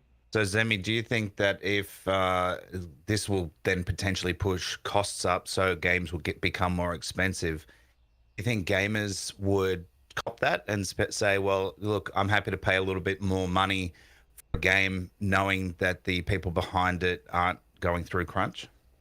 I mean, at the end of the day, it's up to every business to kind of determine how much they can sell their product for, or what product they can develop to make a profit off of, right? And so I don't know if prices would increase or anything like that. It's ultimately up to the business. But those ideas that I've just kind of put forward, not saying that I necessarily support them or I don't support them or anything like that. My personal opinion about should a company unionize or should they not has no relevance really on this conversation. But that is a big reason why a lot of businesses are anti-union, for sure, is that it does increase costs. And now the company that's creating this good has a decision to make. Do they keep their product at the same price, or do they increase it to make up that loss, right? Or potentially they could look at ways of streamlining some of the processes to try and reduce the labor behind all this stuff. Like, for example, but that's a really interesting point, though. But at the same time, a lot of unions make it really, really hard to let go of employees. Yeah. So if they, I'm sort of thinking like the process of making a game, like for example, Unreal Engine 5 is apparently supposed to help a lot of processes like get through things faster. Maybe that's sort of a catalyst to help. Okay, well, now we've got this technology. It helps doing, art styles or building worlds faster, and we implement that into our business. Just for it as an example, to then help with things like crunch and stuff. Instead of having to put prices up, maybe we just look at the technology behind how we build our games and processes, and other teams working efficiently, and sort of look at that. So it's sort of for both worlds. Everyone, so employees aren't doing crunch, and consumers aren't paying more for the product. Yeah, what I'm saying. Yeah, no, I get what you're saying, for sure. And one thing, this kind of derailing into like the topic of inflation and games going up in price, but I think just across the industry, games don't really need to go up in price. I understand that games have been sold for $60 per per copy for several years now. But we also have to remember that a lot of studios aren't really or a lot of publishers aren't really printing these games anymore. They're selling them digitally, so there's not really, they're cutting down on their packaging costs, their labor, as far as that's concerned, just the manufacturing and packaging of these discs and sending them around. But then also we have to remember that the games industry is a lot bigger than it was 20 years ago, right? And so more people are buying, these games now, which of course is just going to, increase profits. And so that increase in, customers, I think, has in a lot of ways made it where games can still be sold for $60 and make a profit. But a lot of that, I think, just comes down, like your whole idea of, would certain studios increase their, their prices? I think that just kind of comes down to, the typical company greed, right? For sure, like 2K or someone. Yeah. Oh, he's back. He's back. He's Yeah, back. Had a little nap. Your little Yeah. blankie. Yeah. You guys call it a binky over there? Binky? What's a binky? A Oh, binky? okay. That's okay. You don't. That's fine. But talking. You don't need one. Yeah, you're fine. Yeah. Talking of. Binky's new this stuff. Do you have anything you want to add to the union conversation at all, Lee? No. Okay. Cool. Well, talking about games, apparently, by 2025, like half of PlayStation's game releases will be on PC. So just keeping And mobile. And mobile. You're right. Just keeping that same energy that we have heard all this generation is there's no reason to own a PlayStation 5 now, right? This generation any longer? Is that correct? But it's not day and date. It's not day and Ed. date? Oh, so Day you and still date. need No to? reason, Oh. Day and date. But you're saying every single person who owns a PlayStation buys their exclusives day one? They don't wait for any discounts? Apparently so. What do you guys have to say about this topic? I'll lead off with Elite since he missed out on the union topic. Yeah, I'll start with you. Well, firstly, did they say mobile as well? PC and mobile? PC Correct, Sam. and mobile. Yep. Wow. So they're actually pushing for mobile using... is that thanks to Azure Cloud? Microsoft's Azure Cloud, is it? Yes. Oh, maybe. I mean, that deal that they struck or that Yeah. agreement. Yeah, maybe. Yep. Yeah. So Microsoft might be profiting from this. Firstly, reaching out as far as you can and putting your games on as many platforms as possible. Always been a thumbs up for me. All gamers should be enjoying games. I don't get why there's exclusive stuff. Yeah, I would still pick Xbox if their games on everything, even PlayStation, because that's just the console. Because as anything, it comes down to product, and I prefer that particular product, and I prefer that community, and I've got friends in it, and that's the main thing, and that's called preference. And so anyone can choose whatever. So I've never been sure about gatekeeping games. So hopefully you'll agree with me on that one. So yeah. But with their games going by 2025, half of them, I reckon that's. I think they're probing a bit there with that comment. I reckon it'd probably be sooner than that. Well, we now 2022. Yeah, I reckon it'd possibly be sooner than that. And I reckon by 2025, it'd be more so pushing for day and date for games with their big games. They're not really too clear. I think they're being purposely vague on it. So I think it's more of a probe. I think they're just putting it out there to gauge the audience. And weirdly enough, was it MBG or MGB has come forward saying, yeah, he supports games being on PC and stuff like that. And he says, basically the majority of PlayStation fans want games on PC, which is complete news to me. So what do you guys think of it then? I think it's a good thing, and I think it's just they're putting it out there just to gauge what their audience is saying, even though they should know by now if they've rewatched Twitter. But what do you guys think then? What do you think, Zemi Games? Okay. I think it makes a lot of sense, right? I think it's something that PlayStation needs to do if they want to, survive in the games industry. I was talking a little bit earlier about how Xbox is trying to increase their market share to a ridiculous amount, right? And one of the ways that they're doing that is they're tapping into gaming overall in the industry, and not just in one certain segment of the games industry. I don't have the chart in front of me, but I do remember some numbers. I think it was from 2020 that per global revenue, consoles made up around 25% of the games industry. PC made up another 25%, and mobile gaming made 50%. Right. So historically, PlayStation's always been in the console realm, right? They, let's say that they roll out Xbox, they roll out Nintendo. At the most, they're just going to have, roughly 25% of the global gaming revenue, right? So, why does any, company just want to limit itself to one small segment of a massive industry?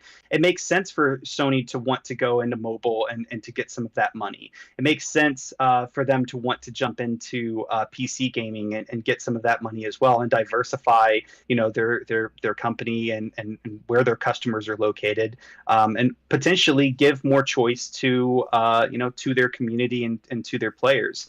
And so, I think it only makes sense. And in some ways, I think it's kind of shocking that we haven't seen PlayStation wanting to make these moves earlier, right? And the reason I say that is, for the fact that Sony has adopted new technology or trending technology really, really frequently. That being VR and into gaming, which is something that Xbox still hasn't done. I find it kind of shocking that PlayStation hasn't jumped into mobile yet, which is just another huge trend and also the largest segment of the gaming industry per revenue, right? So I think it's good for the company. I think that they're going to make a lot of money. I don't know how accurate their predictions are for the future. But I think it makes a lot of sense for them to chase both mobile and PC, especially whenever that is exactly what, quite frankly, your biggest competitor is currently doing. That being Microsoft Xbox, right? Xbox is jumping in to mobile and to PC. It only makes sense for PlayStation to do it as well, to diversify and to make sure that Xbox doesn't gobble up all the market share. 100%.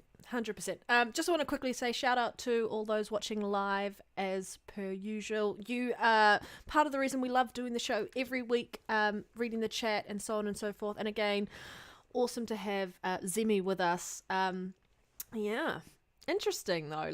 I think. Sorry. I just want to say to the chat, just like Red Dead Panda, you complete me. I'm having an allergic reaction to your bullshit.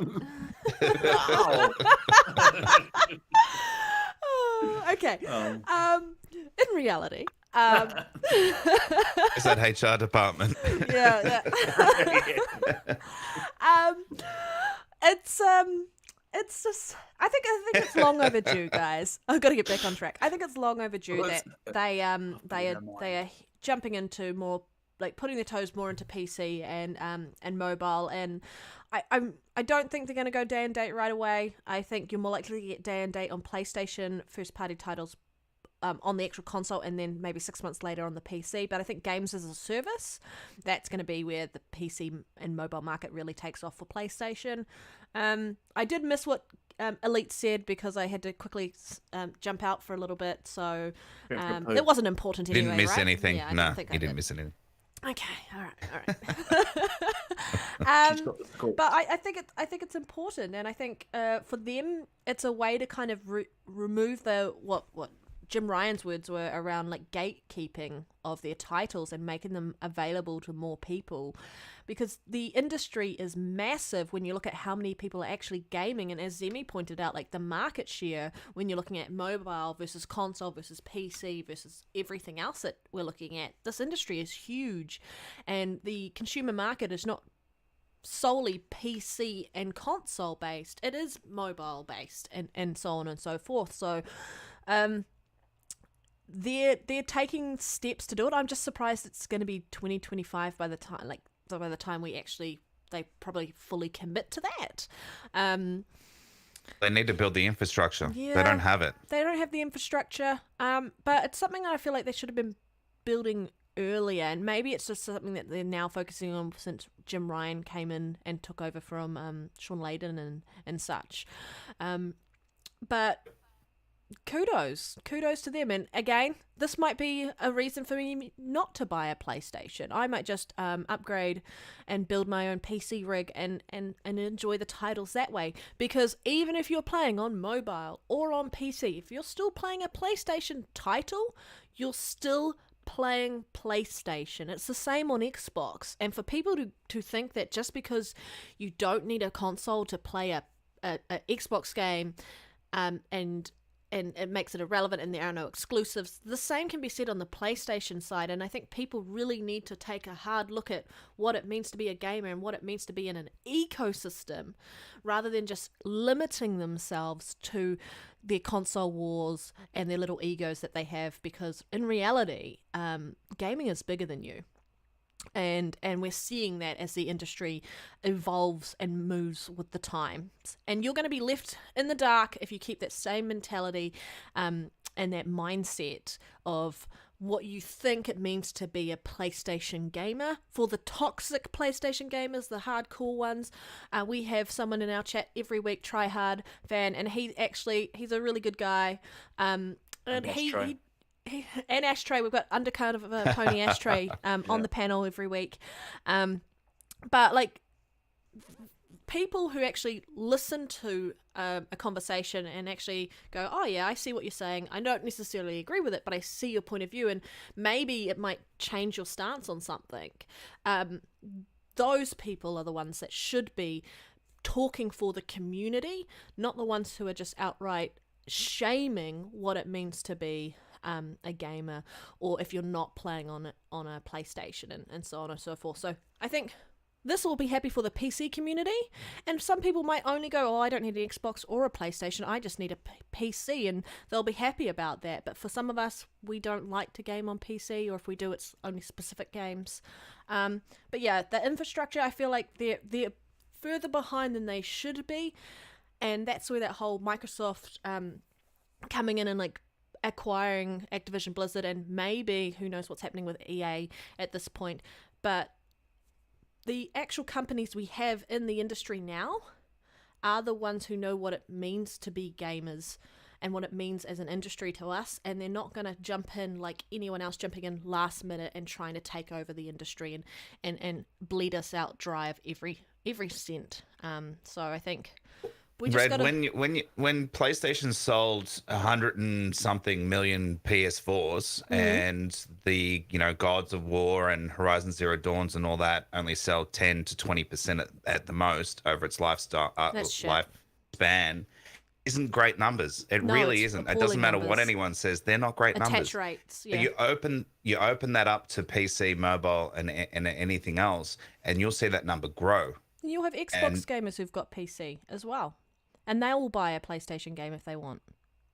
Yeah. So they have to open these games up to more platforms so they can get more people playing it, because these games cost hundreds of millions of dollars to make. Yep. So it just makes perfect sense, and I think Xbox saw that a long time ago. Yep. Especially knowing that they were weren't the leading console, and knowing how much games cost, they're like, well, we can't sustain this. This isn't going to work for us. We need to come up with a plan on how we're going to do it. Okay, let's start releasing our games on PC. Let's look at mobile. Let's do this and let's do that. And so they've been working on that for quite some time. PlayStation's now catching up, and I think it was inevitable anyway.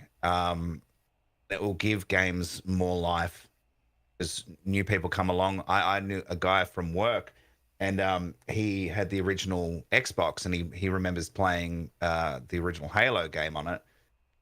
And he started watching the Halo TV series, and he's like, I'm going to get the Master Chief Collection. And he's a PC gamer. He doesn't play on console. So he's like, all right, I'm going to buy this. I'm going to start Reach, because he wants to play it based on chronological order. So he played through Reach, and now he's playing through Combat Evolved, and then he's going to go obviously through others, but that kind of thing, it's accessible to a PC gamer. We all know that the hardware doesn't make the money, it's the software. So having your software available in multiple places is the smartest idea, because that's where you make your money. Yep. So it makes perfect sense. And these console warriors who think that they can dictate what it means to be a gamer and dictate like what you should be playing on and what games you should be playing aren't real gamers in that regard, because you're just limiting yourself at that point. You need to block those people so you don't see that dumb shit. I block. I just mute a lot of them, guys. I'm happy for them to see my posts. and look, and that's probably not even 1%. They're just a vocal minority on Twitter, and that's it. They're just loud. They don't move the needle. They don't have any say on what PlayStation does. They're the tiny little things. But I'm happy that it's happening. I just wish that PlayStation had got to it sooner, because I feel like the more people who enjoy their games, and even PlayStation has called out and said that they want to diversify. They've limited themselves on the type of games that they have created, and they have launched specifically. Yes, they're really good at that story-driven and cultivating those types of games, but that's why they're entering into games as a service, and they're doing other things because they're trying to diversify themselves. They're trying to change with the times, and gamers have to change with the times too, guys. Yeah. That's where the money is. I just want to cover some points. There's that Tryhard fan. I just want to cover a couple of points here. He said not necessarily 20 million for Horizon Zero Dawn is huge for a new IP. Yes, I don't think anyone's taken away from that. I think all the and Spider-Man sold 20 million, but it's the attachment rate. If it was on PC, it would have sold more. That's a fact. If it was on Xbox, it would have sold more. It would have sold more copies. Sony recently said good things about their games launching on PC and how much more revenue and game sales it's increased on. So Tryhard, you're missing the point. It's not that 20 million is a bad number. It's just that it's not good enough. It could be better based on the amount of consoles sold. Yeah. Sold, I mean, 20 million is phenomenal. 10 million is phenomenal. It's phenomenal. Yeah. But why would you want to be? I mean, but why would you want to limit yourself? We're talking business. Why would you want to just make 10 million sales whenever you could make 15 million sales by also launching on PC, right? Exactly. Why would you want 20 million when you could possibly make 25 or 30 million? I mean, and look at Game Pass, right? That's exactly what Jim Ryan said. He was basically just saying that. He said, if you look at the numbers for Halo Infinite, Forza Horizon 5, and there was something else I can't remember right now off the top of my head. Those numbers, Sea of Thieves? Maybe, Sea of Thieves. So 20 million, 15 million, and 25 million, I think Sea of Thieves is at. But more, because Sea of Thieves has been out for quite some time, but Halo Infinite and Forza Horizon 5, they hit those numbers within weeks, within days, not years or months. So bringing it out on a service like Game Pass gets to people faster, and because it's such a cheap entry point, $15 a month or $10 a month, people are going to download it and play it. So this is exactly why PlayStation's going down this route, because they can see how it's working for Xbox. They can see that having these services are a growth path forward for their games, and they understand that if more people play their game, the more money they make, and it's as simple as that.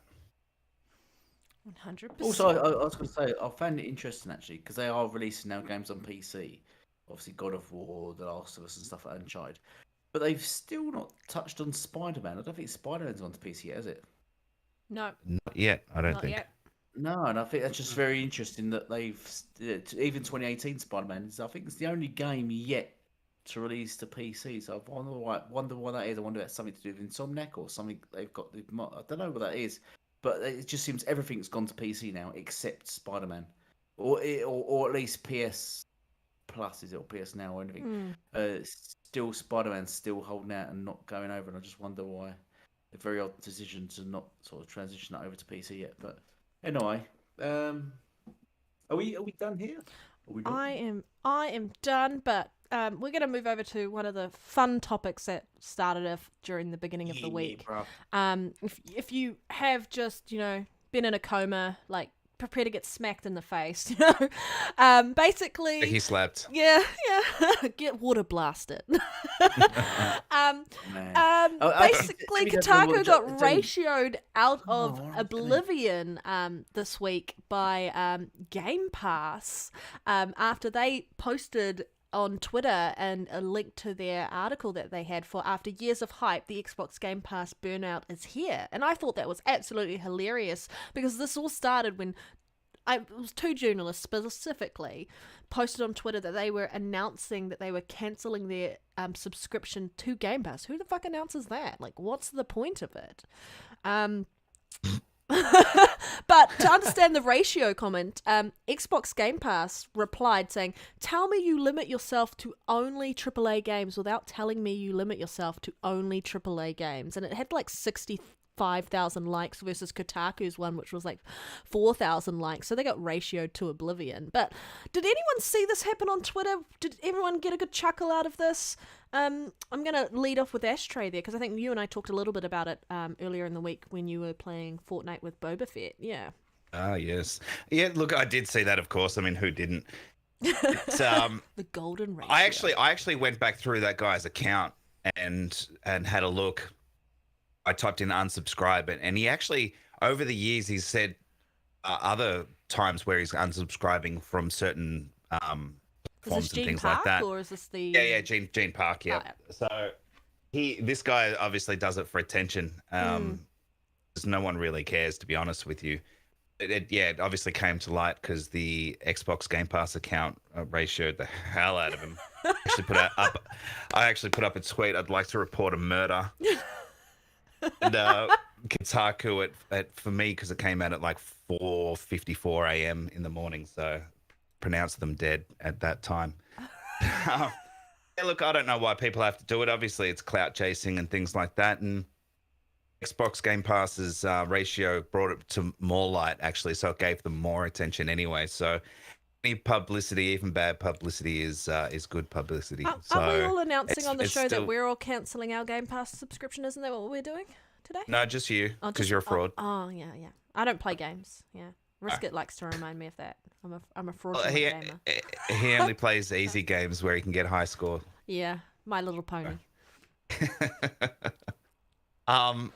But yeah, look, there's a lot of clout chasing on Twitter, so Did you see an what do you Exile? really though? sort of expect? Exile was on fire.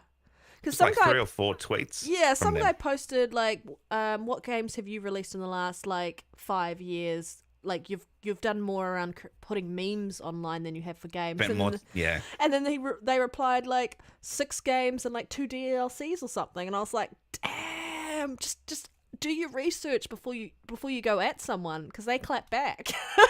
Well, yeah. Then someone said, how does it feel like making Game Pass fodder? They said about something about having like really good situation and Like making making the money games they and want, the funding that they want, and everything. yeah, exactly. And they were like, we love it. And I was like, oh, highly recommended. It said. highly recommend it. Yeah. Yeah. Zemi, did you watch any of this happen on Twitter? Did you get a good chuckle out of it? I saw the aftermath. I wasn't there to witness it live. I mean, it's done for clicks, right? You know, these people that are posting this stuff on Twitter, they're trying to get, responses. They're trying to get, some form of engagements, whether it be follows or likes or just replies. Some people, they're actively trying to grow their channel, and this is, to them a great way to do it. Other people, they just, really like pissing people off, I guess. I don't know. And then of course Kotaku, I believe they were the outlet that wrote a story about this, correct? Yep. Yes. Kotaku, Yeah. yeah. So I mean, of course they're just kind of doing the same thing. They're just trying to, gain clicks off of it, make money. And yeah, it just is what it is. I will say this, fair right? for them to say burnout though after only 2 people post that they're cancelling their subscription? I will say this. I think for them, I don't know if the people that posted those tweets actually canceled their subscription, if they were actually upset about it, or if they're just, genuinely trying to get a rile out of people and gain growth or whatever, right? I will say that it is completely a perfectly okay opinion to have that for some reason or another, Game Pass just isn't doing it for you, and you just wanted to cancel. I can totally imagine, and I think it's perfectly okay that there are probably people out there, gamers out there, that genuinely were really excited for Starfield, and that was the main reason why they subscribed. And now that it's not coming to Game Pass this holiday, they decided to unsubscribe, right? I don't see anything wrong with that, right? Me as a consumer, I go and buy the things that I want. For me, Game Pass totally is worth it, like absolutely. But we also have to recognize that not every gamer is alike, and certain gamers are not going to see the value in Game Pass. They only play certain There's a lot of what's that? I said they only play certain titles. So yeah, to your point, yeah, absolutely. Yeah, absolutely. I mean, there's kids out there that, and grown men as well, that literally just buy, like one sports game and Call of Duty every year, and that's all that they play, and they're happy as, a hog in mud. I was gonna say another word, but I don't know if I'm allowed to curse on here. Yeah. Go for it. I've done it. So for them, it just wouldn't make any sense, right? So, the whole thing about subscribing or unsubscribing to Game Pass is all about value. Every consumer looks at Game Pass differently, right? Because every consumer is different, right? Our perceptions of value are based on what we personally want.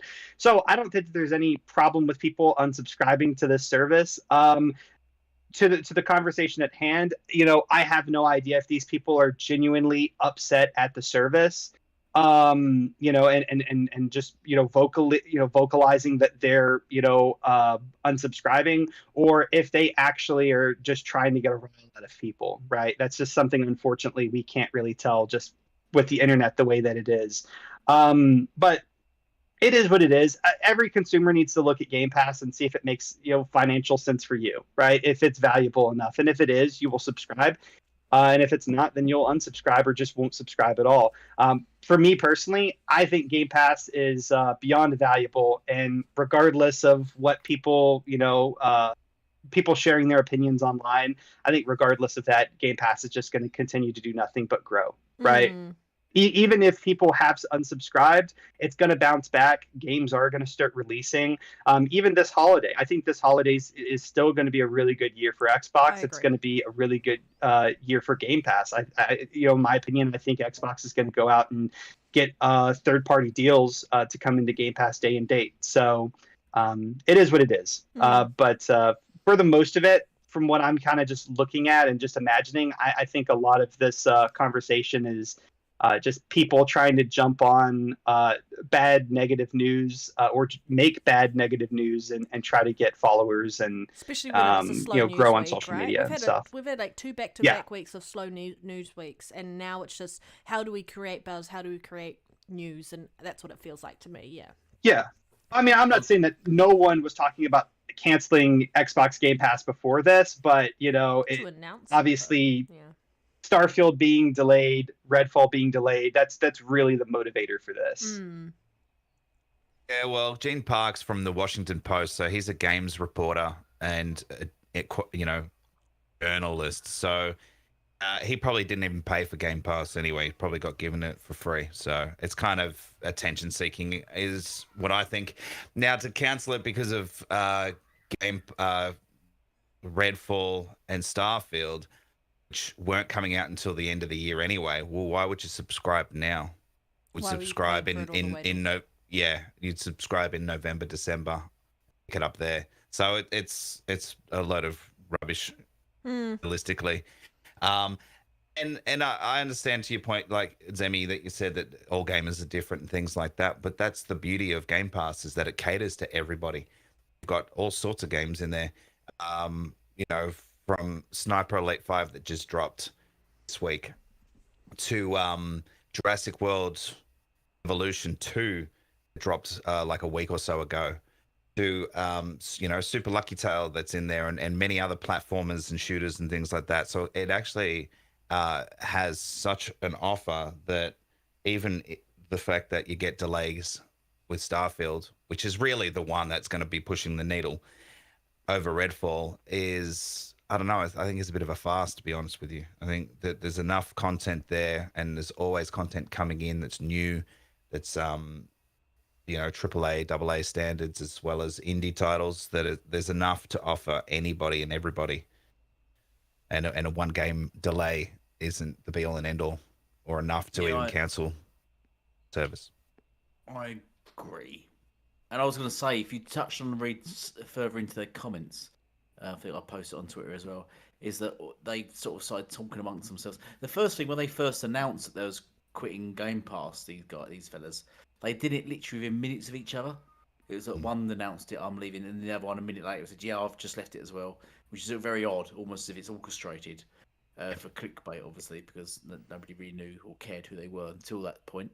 But the second thing is, in their conversations afterwards, one of them was saying, they first started off, they want to play new AAA exclusives, and Game Pass isn't delivering. And then one of them said, yes, I'm leaving Game Pass, but I'm going to subscribe to PS Plus. And then the other one says, yes, I'm going to subscribe to that too. And then I commented to him saying, what AAA new exclusives have just been released into PS Plus that makes you subscribe to that then? I'm confused by your choice there. You've quit Game Pass. Yeah, you've quit Game Pass because you want new, because they said new, AAA exclusives, but then you subscribe to Game Pass. They want the demos. It's all about those demos. Yeah, that fundamentally has no new AAA exclusives. So it was clearly they've contradicted themselves, and they were just clickbaiting basically. And it worked. Let's be honest, it worked, because they sure got a lot of attention. Well, we're talking about it right now. Yep. Yeah, exactly. I mean, I was just surprised that so many people came out to defend Kotaku. Like, they are such a... Sometimes they have actual articles that are worth reading, and then they put crap out like this. And they literally flip-flop and they will just go with the flow. They follow trends, right? Hate on anyone and everyone, yeah. The Kotaku defenders were just because they don't like Xbox. Yeah, basically. You look at the people that were defending Kotaku, saying, it's bullying and all this sort of stuff. They're just anti-Xbox. But the people who wrote that this is 100% harassment and bullying are people who have, in the past, if you go through their Twitter profiles, have bullied people as well. Like, you go through and have a look at this, and it's like, pot calling the kettle black, or like people in glass houses shouldn't throw stones and all of that crap. To bring us back down to reality, for anyone who wants to, if they're not getting the benefits out of Game Pass and you're not using it, then yes, unsubscribe. You can put that money somewhere else. But like, do we jump online and say, I'm unsubscribing from Netflix, I'm unsubscribing from Disney Plus, I'm unsubscribing from Paramount Plus, and etc., etc.? No, there's no point. It's just this little drop in the water, like this little pebble impact. It has no impact over the overall membership. It would be something worth mentioning if droves and droves of people were cancelling Game Pass. Then it's a conversation point of going, well, what's happening? And yes, we should have an article, and yes, let's talk about it. But for it to be written about 2 people cancelling just goes to show you how much of a slow news week it was from the industry in general, that they are creating articles that are clickbait to create a narrative and create a story and to create conversations that don't need to be there. Like, are people saying, I'm cancelling my PS Plus subscription and so on and so forth? No, and it doesn't need to be a conversation point, and it doesn't need to be a tweet. For you to choose what subscription services you want to subscribe to how you spend your money around that doesn't matter. Yes, we can talk about, we think it's a really great value, and I think like Game Pass, putting that tweet in to say, tell me you limit yourself to only AAA games without telling me you limit yourself to only AAA games, is a really, really good way of saying, like, to people who only play AAA games, you obviously need to go outside and touch some grass or something, because the peach. Eat a peach for hours. Touch maiden. But like, if you think about it, like, PUBG wasn't a AAA game, and that started this whole battle royale thing. And like, if people didn't go out and try those games, indie games and other games, and even third party and AA studios and so on and so forth, they have been pushing our industry forward around new game mechanics or a new take on a game mechanic that has been around for years. And for us to only sit there and say, oh, we're only going to play AAA games, we would be missing out on so many things. And there are so many titles that I've played on Game Pass that I would have never even looked at twice, and I've thoroughly enjoyed. And as a result, it's led into me trying other games and just enjoying what it is to be a gamer and having all this access to games that I would have never looked at ever before.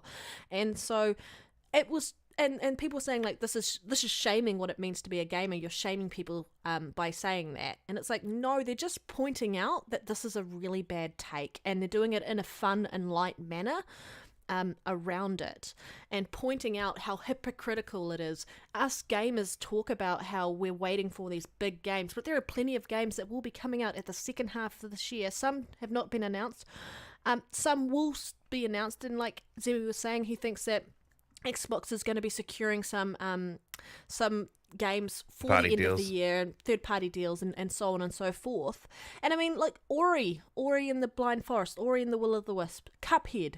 Like, there are many games that are indies and then that grow into something else. So limiting yourself by saying, hey, I'm not going to play these games, you're doing a disservice to yourself as a gamer and the industry. Supporting the devs, people who talk about supporting the devs, if you're only going to support AAA games, then you're only going to get rinse and repeat Ubisoft titles for the rest of your life.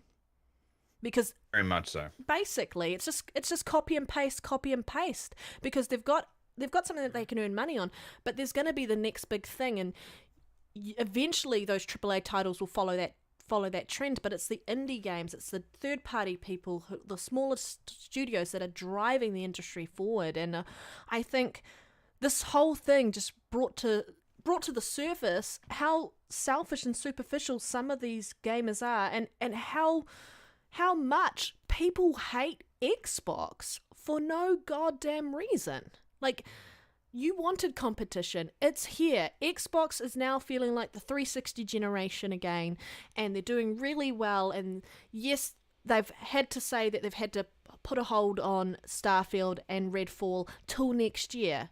But that means next year's going to be awesome. Because remember when 2021 came around and PlayStation had a very much dead year and they delayed all their titles? And then everyone was like, oh, that's a good thing, because that means 2022 is going to be stacked. Xbox does the same thing, and now everyone's like, oh, I'm cancelling my Game Pass subscription. And like Ashtray said around that, why were you just going to pay all that money all the way up until the end of the year until those games came out? If you really, really weren't getting what you needed out of Game Pass, you would have cancelled it months ago, because it's been quite dry on the AAA titles that you apparently want to play. And like Elite said, you guys are now saying that you're going to subscribe to PS Plus for those AAA games. There's nothing for like new titles coming. They don't have anything day and date coming at this point. Yes, they've got demos and they've got other games from their own library, and they're having third-party deals and so on and so forth. But you just look stupid when you say things like that and you're caught in 4K. Just saying. Indeed. Well, we're having a great discussion here, guys. Gamers Initiative podcast. Thanks for everyone that's watching with our special guest, Zemi Games. If everyone's enjoying, we've got one more topic left, which is actually a perfect transition from the topic that we just spoke about. The former Xbox executive says he's scared Game Pass's potential impact. That ex-executive is Ed Fries or Ed Freeze. And he says, compares the service potential impact to Spotify's. People just don't buy songs anymore. I don't think that's true, because songs are trash these days. That's why. It's all popular. You're a fraud. It's crap these days. Yeah. But we can all agree on, when we was all growing up, music was had variety and stuff, and there was bands that actually played instruments now. Now it's all synthesized shit now. Anyway, that's my right over. Go ham on it, hey? Go ham on it. But so look, I'd like to see what Zemi, our special guest, has to say about this topic. Over to you. Yeah, I mean, I think we've mentioned a couple of times during this show how the industry is changing. Yep. And where there's change, there's uncertainty, and where there's uncertainty, that breeds fear, right?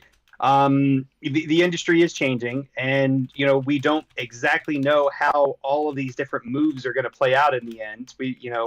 There's of course advantages, right? But there's also going to be disadvantages that we never thought about, until it's probably too late. What I will say is that in some ways I can kind of agree with what he's saying if in fact gaming goes exactly the same route as music has, like for instance Spotify. But there's additionally another industry that he didn't mention, and that was movies and television, right?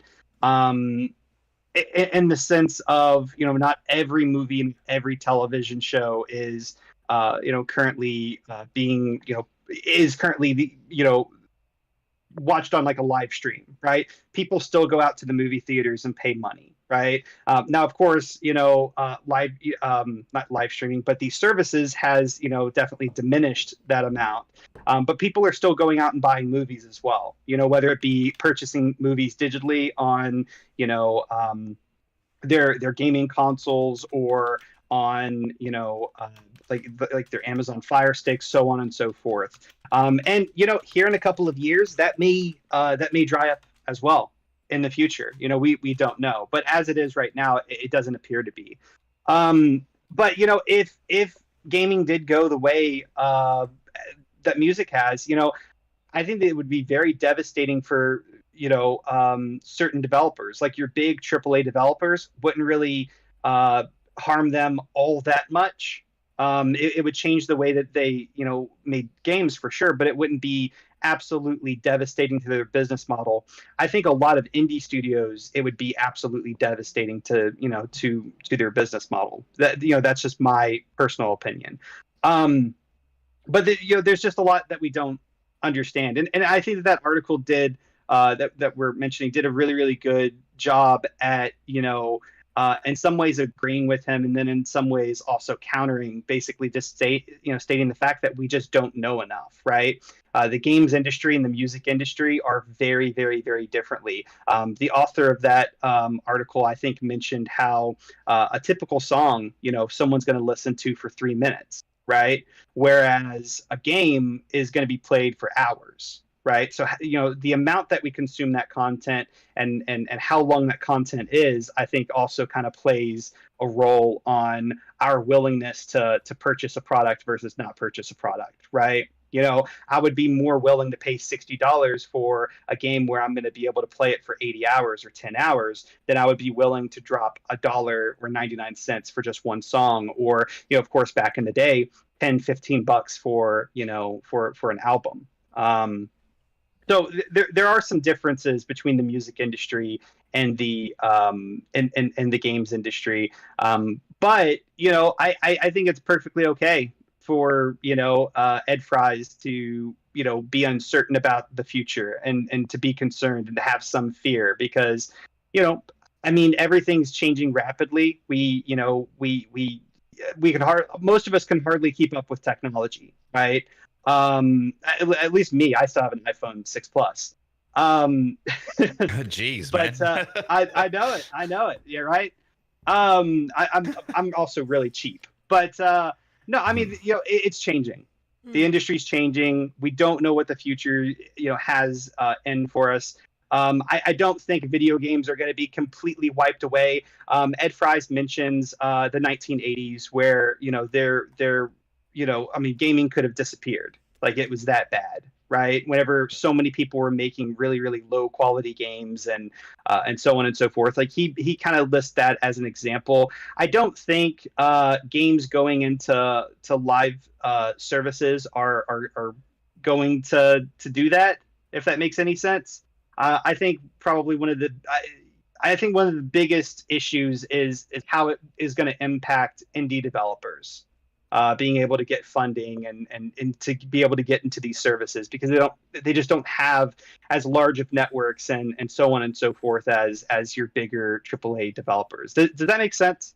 Yes, but Xbox has ID at Xbox, which is the perfect platform to keep indie developers afloat. And, Yeah. and things like that. What Ed Fries is saying in his post, though, or in his comments, is that people don't buy music as much as what they used to, right? Like if someone wants to go and listen to a song, they're going to open up Spotify or another service, and they're going to just type in the name of the song or use a voice command, and the song's going to appear, and they're going to be able to listen to it, right? People aren't going to go to, or people don't go to Walmart, for instance, and buy a disc, or people don't go and actually purchase songs off like their cell phone for like 99 cents as much as what they previously had, right? Most of the music consumption that happens anymore, from his point of view, is from Spotify, right, or other services like it, right? And so putting that into gaming, like, yes, there is ID at Xbox, but that is putting a digital product on the store. That's not in an actual game service, right? And so his idea or his fear is that having these services could have, if they eventually ended up like Spotify, people would stop buying games at the Xbox store, by a majority, and they would just only play games that came into their services. I think, can we ask Elite about this? Because when was the last time you bought a game? Okay. We talked about this last week. I know, which is why I wanted to ask you about this. Yeah. I've not bought a game. Well, the last game I think I said bought was Cyberpunk. So I've not bought a game this generation, and the only reason I got Cyberpunk was because I bought it as a gift. I'd actually buy it. So that's a physical copy. I don't think I've bought a physical copy. I don't think I've bought a physical copy in about 10 years. Other than Cyberpunk. The last I actually bought a game was recently, I say a year ago, I bought Naruto Shippuden Ninja Strike because it was in Game Pass, and I really enjoyed the game, and I was getting really far on it, and it's a multiplayer game, and then it left Game Pass. I thought, I want to carry on playing this, so I bought it. So, but I generally don't buy games because I play mainly multiplayer games and MMOs. You're a fraud, let's be honest. Pretty much Game Pass does it for me. They throw a lot of the new MMOs and multiplayer games into Game Pass and into I play a lot of the I don't think you hear much about it anymore. What's the thing you sort of get? You get games early and they're sort of still in development. What are they called? You mean betas? Beta. No, not beta. Alphas. Oh, early access. Early access. You're talking about early access. Preview? Yes, early access. Yeah, early access. Yeah. So I'll play a lot of the early access games. So it's all about how grounded it is at the moment. So I like to jump into those kind of games and play those games and get the feel, and then play them. And then if they're third party and they leave, then I might buy them. But they're the kind of games I sort of generally like and play, and I sort of like So, but buying games, I've not bought a game for a long time because I've never felt the need to, because Game Pass pretty much satisfying me. Because when you're playing a multiplayer game and when you're playing MMOs, they can really drain your time. It's not like you can just play it, complete it in a day or whatever, week even, and then move on.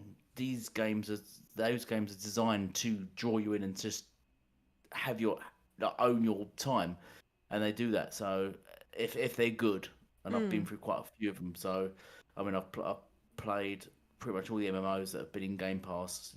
Black Desert.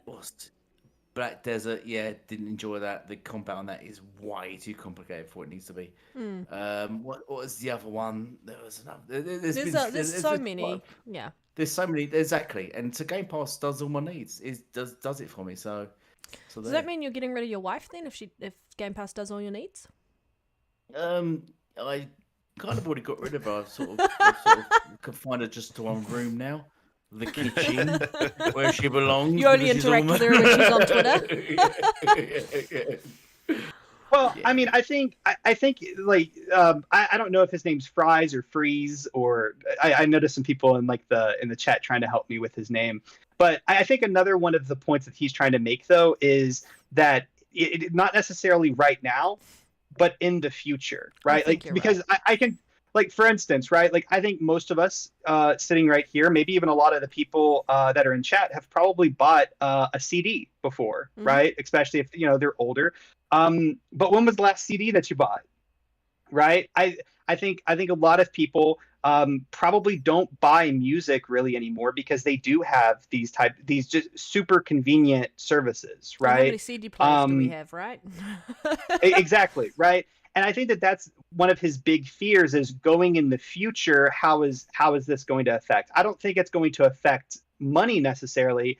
I think if anything, services are probably going to increase the amount of money that gaming companies are going to be able to make. But I think it could also put in barriers for certain developers. Those developers being smaller indies. Mm.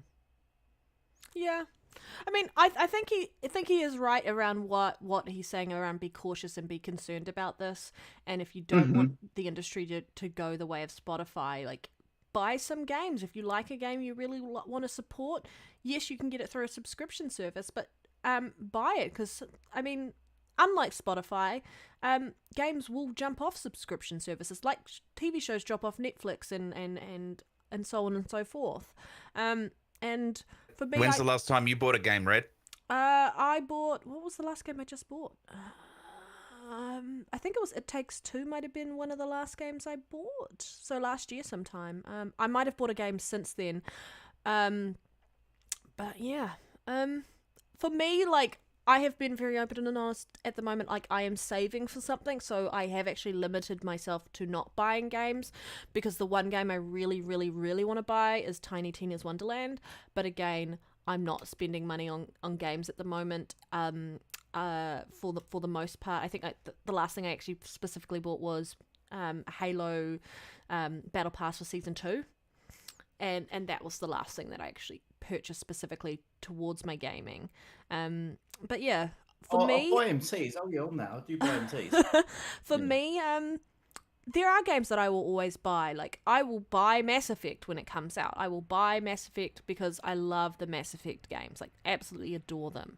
And I will buy games on the Switch and so on and so forth.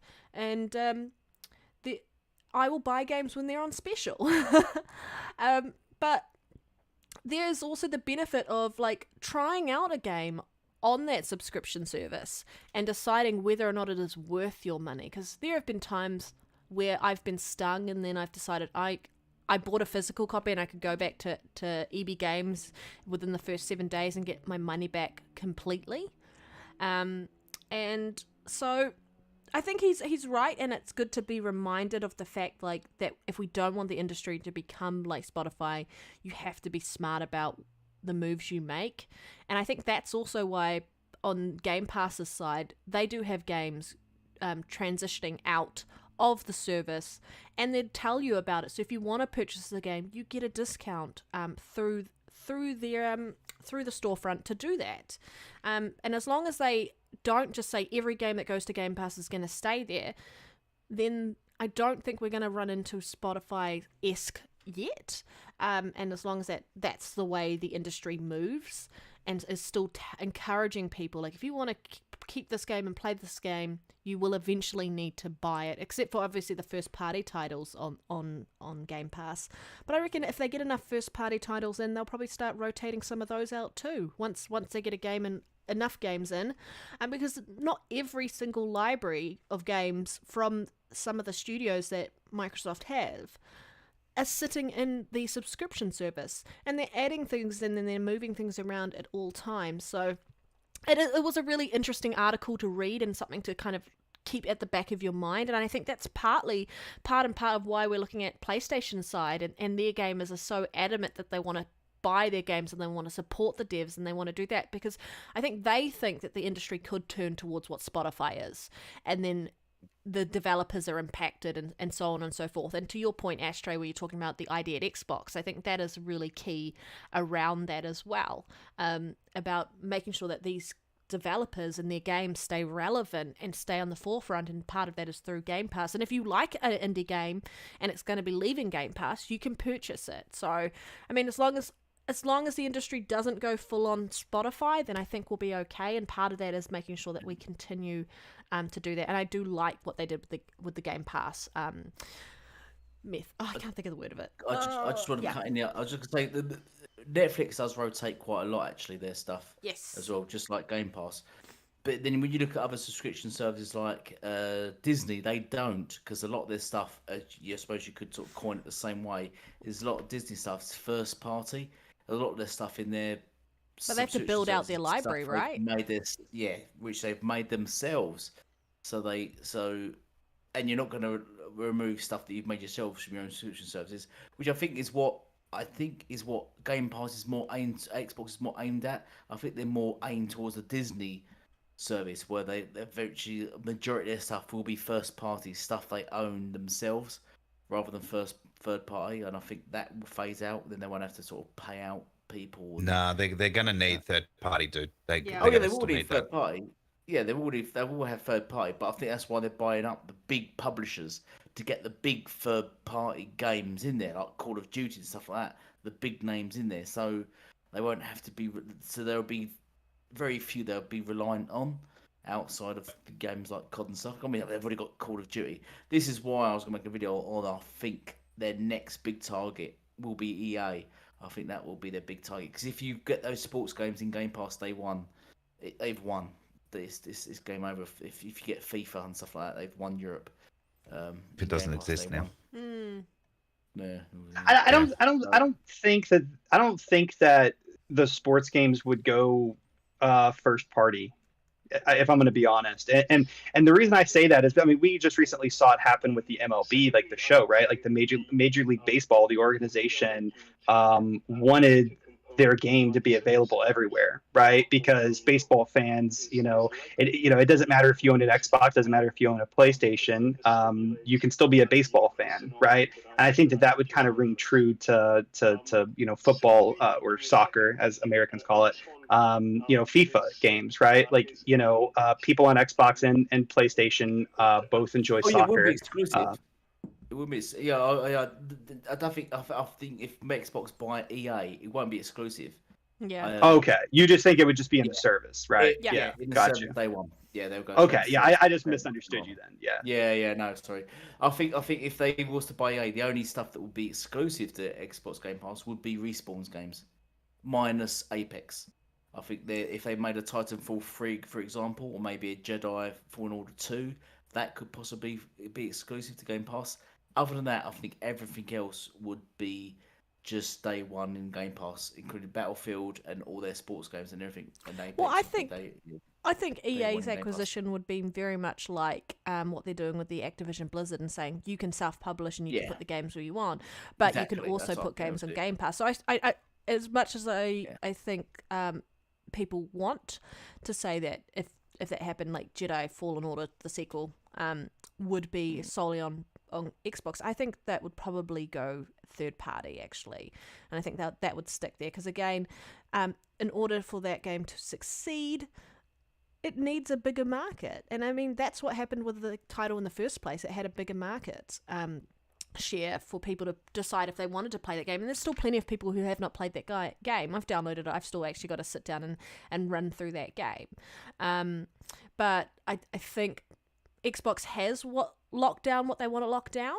And that is those RPG titles to do with the Bethesda acquisition. But I think for the most part, any new acquisitions, unless they are like just one small studio and such, those ones will be staying, like publishers will be staying third party around that. But Game Pass will be heavily, heavily involved in any title that gets released. Yeah, exactly. And I think if they did buy EA, I think what they'd do once they've got EA and the games are day and date, the sports games day and date in Game Pass, they'd probably move EA from PS Plus, or PS. It's in PS now, isn't it? They'd probably move EA Access from that. They'd probably do away with EA Access completely, because Game Pass would become the new EA Access. And if you want EA Access, you have to have Game Pass. Do you think the Ubisoft one is going to go into Game Pass? Because I mean, do you guys? Does anyone think that that's going to happen? Where it's going to be like the EA Access, EA Play, or whatever it is, how it's like built into Game Pass Ultimate now? Do you think that will happen with the Ubisoft subscription option? I don't think it will, just because unlike EA, they don't have sort of the gas games and sort of those kind of games that EA has. I don't think they do. So I don't know if they will do that. I don't think it'll be the same sort of service, the same system they'll be running. What do you guys think? Yeah, it will. It's the Ubisoft service is going into PlayStation Plus.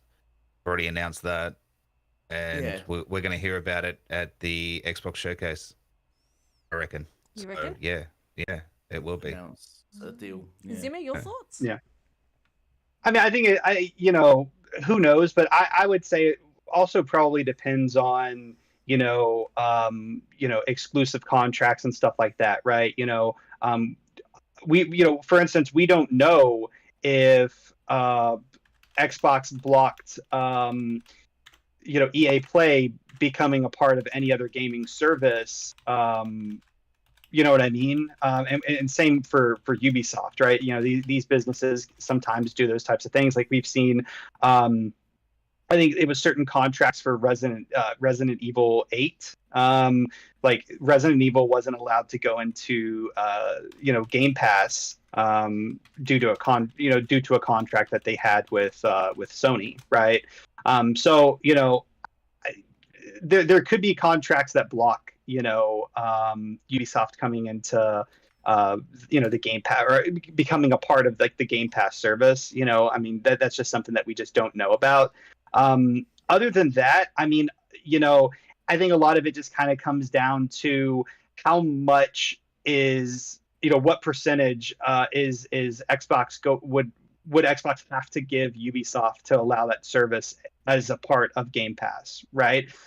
Because Game Pass offers a tremendous amount of value as is, and the more that they add in there, the more it costs them, right? And it's a business after all. So I think that's also another thing to consider as well. Of course, as a gamer, I would love to see it happen, right? Then I get to play a lot of Ubisoft games without actually having to pay for the Ubisoft service, or because it's just automatically a part of Game Pass. But I think a lot of it kind of depends on does PlayStation have like an exclusive deal with Ubisoft for that type of service, and also how much would Ubisoft want Xbox to actually pay them at the end of the day. I think that those things are two things that would really impact Microsoft's decision to add Ubisoft their service in the same way that they've added EA Play. Assassin's Creed Origins is coming soon, 6th of June, and there was already articles previously talking about Ubisoft Plus coming to Game Pass, so I would say it's happening. Very confident that it will. Yeah. Yep. Okay. I think we're done here then, are we? Yeah, Elite's falling asleep and he's about to fall into his toilet, so Yeah. Splash. Water blaster. I was thirsty. You get to tell Zemi what water blasting is now. Do you know what water blasting is, Zemi? I don't know if I want to know. Pressure washing. It is pressure washing. It is sounds just like what a we say in New sexual term. Zealand. Okay, It's I get it, guys. It Yeah. sounds a lot worse than it really is. But you blast things with water, so that's why we call it a water blaster. Yeah. Whatevs. You guys call it pressure washing in America, or? Yeah. Yeah, we call it pressure washing. Yeah. I think It's pressurized pressure water, washing so everywhere in the there you world go. except New Zealand. Yeah, they give it a sexual. Hey. We're pretty free down here. No one knows where we are. Middle Earth and that. Yeah, free. Right. Okay. So let's round it up now. So thank you all for joining us. I want a big thank you for Zemi Games for joining us as a game developer. It's a big shout out to Zemi. I just want to say, can we sort of promote your game on Twitter or anything, or say anything about it? Can we go to like Sarah Bond and what's his face, Phil and say like you want to put achievements on your game and sort of prod him in the right direction, or would you not be happy Are with you that? smarter than a 5th grader? No, I've no idea what it is. Everything. I don't want to say something, you know what I mean, until I'm ready to announce it. But that is not necessary. Everything like is heading in the correct direction to get achievements on this game. Well- You know, once again, I'm not confirming that they're about to drop or anything like that. But I will say that everything is heading in the right direction to add achievements on this game. Make sure you Yeah. tag Risket in the post when eventually you do get achievements, so he knows to buy your game and get them. But yeah, make sure you do that. I just confirm. Can I message Sarah Bond and Phil and just say, can you please add achievements to Zemi's game or not? Should I do it or not? I was going to. I mean, there's really, there's not really any reason to do that. But if you want to, I can't stop you. I'm going to do it. 'Cause- Elite's crazy. He's crazy. He'll do anything. You I'll do dare it, but I him. just- Elite, I'll let you in on Just get the something. thing. Everyone's Yeah. got you muted on Twitter. Yeah. So Oh, man. out to that void. Ashtray, you told him we Actually, had him no, muted? Actually, no, Sarah Bond replied to me the other week. So She said, it's "Stop yours." harassing me." yeah. Stop sending me dick pics. Oh, I didn't need to hear that. Damn. Come on. No, she didn't. No. We were in her Time quite Zoom. a nice chat about. I said about do people call you Sarah Bond, and then reference James Bond, and she said yes, I actually. Mm. No, Yeah. I said have you? Yeah, you said it. Have you ever Anyway. seen her tweets? She's done it herself. Yeah, he shut herself. That was it. That's it. That was response to my tweet. Trash. Yeah, but anyway, she. Thank you, Um, everybody, for watching. Zemi, Yeah. where can we find you? What's your Twitter handle, YouTube page Yeah, for everyone what out you there? wearing? Feel free to link. Come on, Elite. Feel free to Oh. link it in the chat if you like as well. Yeah. Yeah, you guys are just pimping me out way too much today.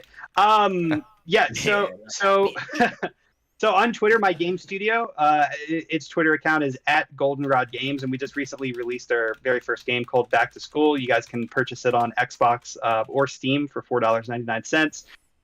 You guys can follow my personal Twitter account, which is @ZimmyGames, and you guys can check out my blog if you want to. I just recently launched it. It's called Behind the Joystick, and I actually just posted a new, one of my first blog posts, which is it's an article talking about the characters from Harry Potter that we might get to see and Hogwarts Legacy. And the website is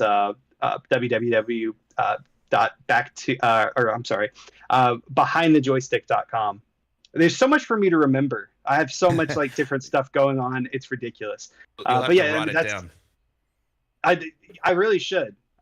I'm just going right off the head. Yeah, I don't know. I think I'm doing half doing decent, great. maybe. I don't know. Very well. You're doing Anyway, that's all the things I have to pimp on your guys' show. Thank you so much for the invite, and hopefully I come back sooner than the last time. Loved having you on today, Zemi. You were awesome, so definitely we'll get you on again much sooner than last time. Like a Everyone year and follow a half. Zemi it felt and like. check out his game. Yeah. Awesome stuff. Very good. All right, Elite. Thank you Where for can people watching. find you, Goodbye sir? for now. Oh, Okay. He's okay. gapping Red it. Dead. He's like, I thought we was done. Red Dead. Right, you can find me here. You don't need to know where you can find me. We're already here. well, you Where can we they can't find you you? anywhere else because you're blocked and muted on Twitter, so it's fine. You want to find you guys? You guys don't even drop any content on your channels. Shit. Hey, I said I've got content coming. Coming. Yeah, I you just, said I that will. for I years. will. yeah, I will. Ashtray. Have you got Gaming's content, more Ashtray? Gaming's more important. yeah. Ashtray. To Have be you got, have honest. you content, Ashtray? I haven't got anything new yet. No. No, she's. Can you do a video about how to block and mute Elite on Twitter and just do a tutorial video around that? Yeah. Done. Done. Like Me and next Zemi the minute. only ones who have content. It's like a shit. But you can find me. You can find me on Twitter at Red Dead Panda. Club. Obviously, you can find me on YouTube. Actually, just message me on Gamebox. Oh my god, Xbox. Where's my brain at? Oh my god, I need I need to go have some breakfast. Actually, coffee. It's tough doing it like right off of your head. Like it's really tough. Yeah. I'm telling you, writing it down would be so much easier. I forgot to. I What usually it have a is, Demi, sticky is my note, and I voice. look off the sticky note just to keep my brain intact. My But voice yeah. blows the mind. Yeah. But thank you everybody for watching every week that you join us. And yeah, Elite, let us finish up, and then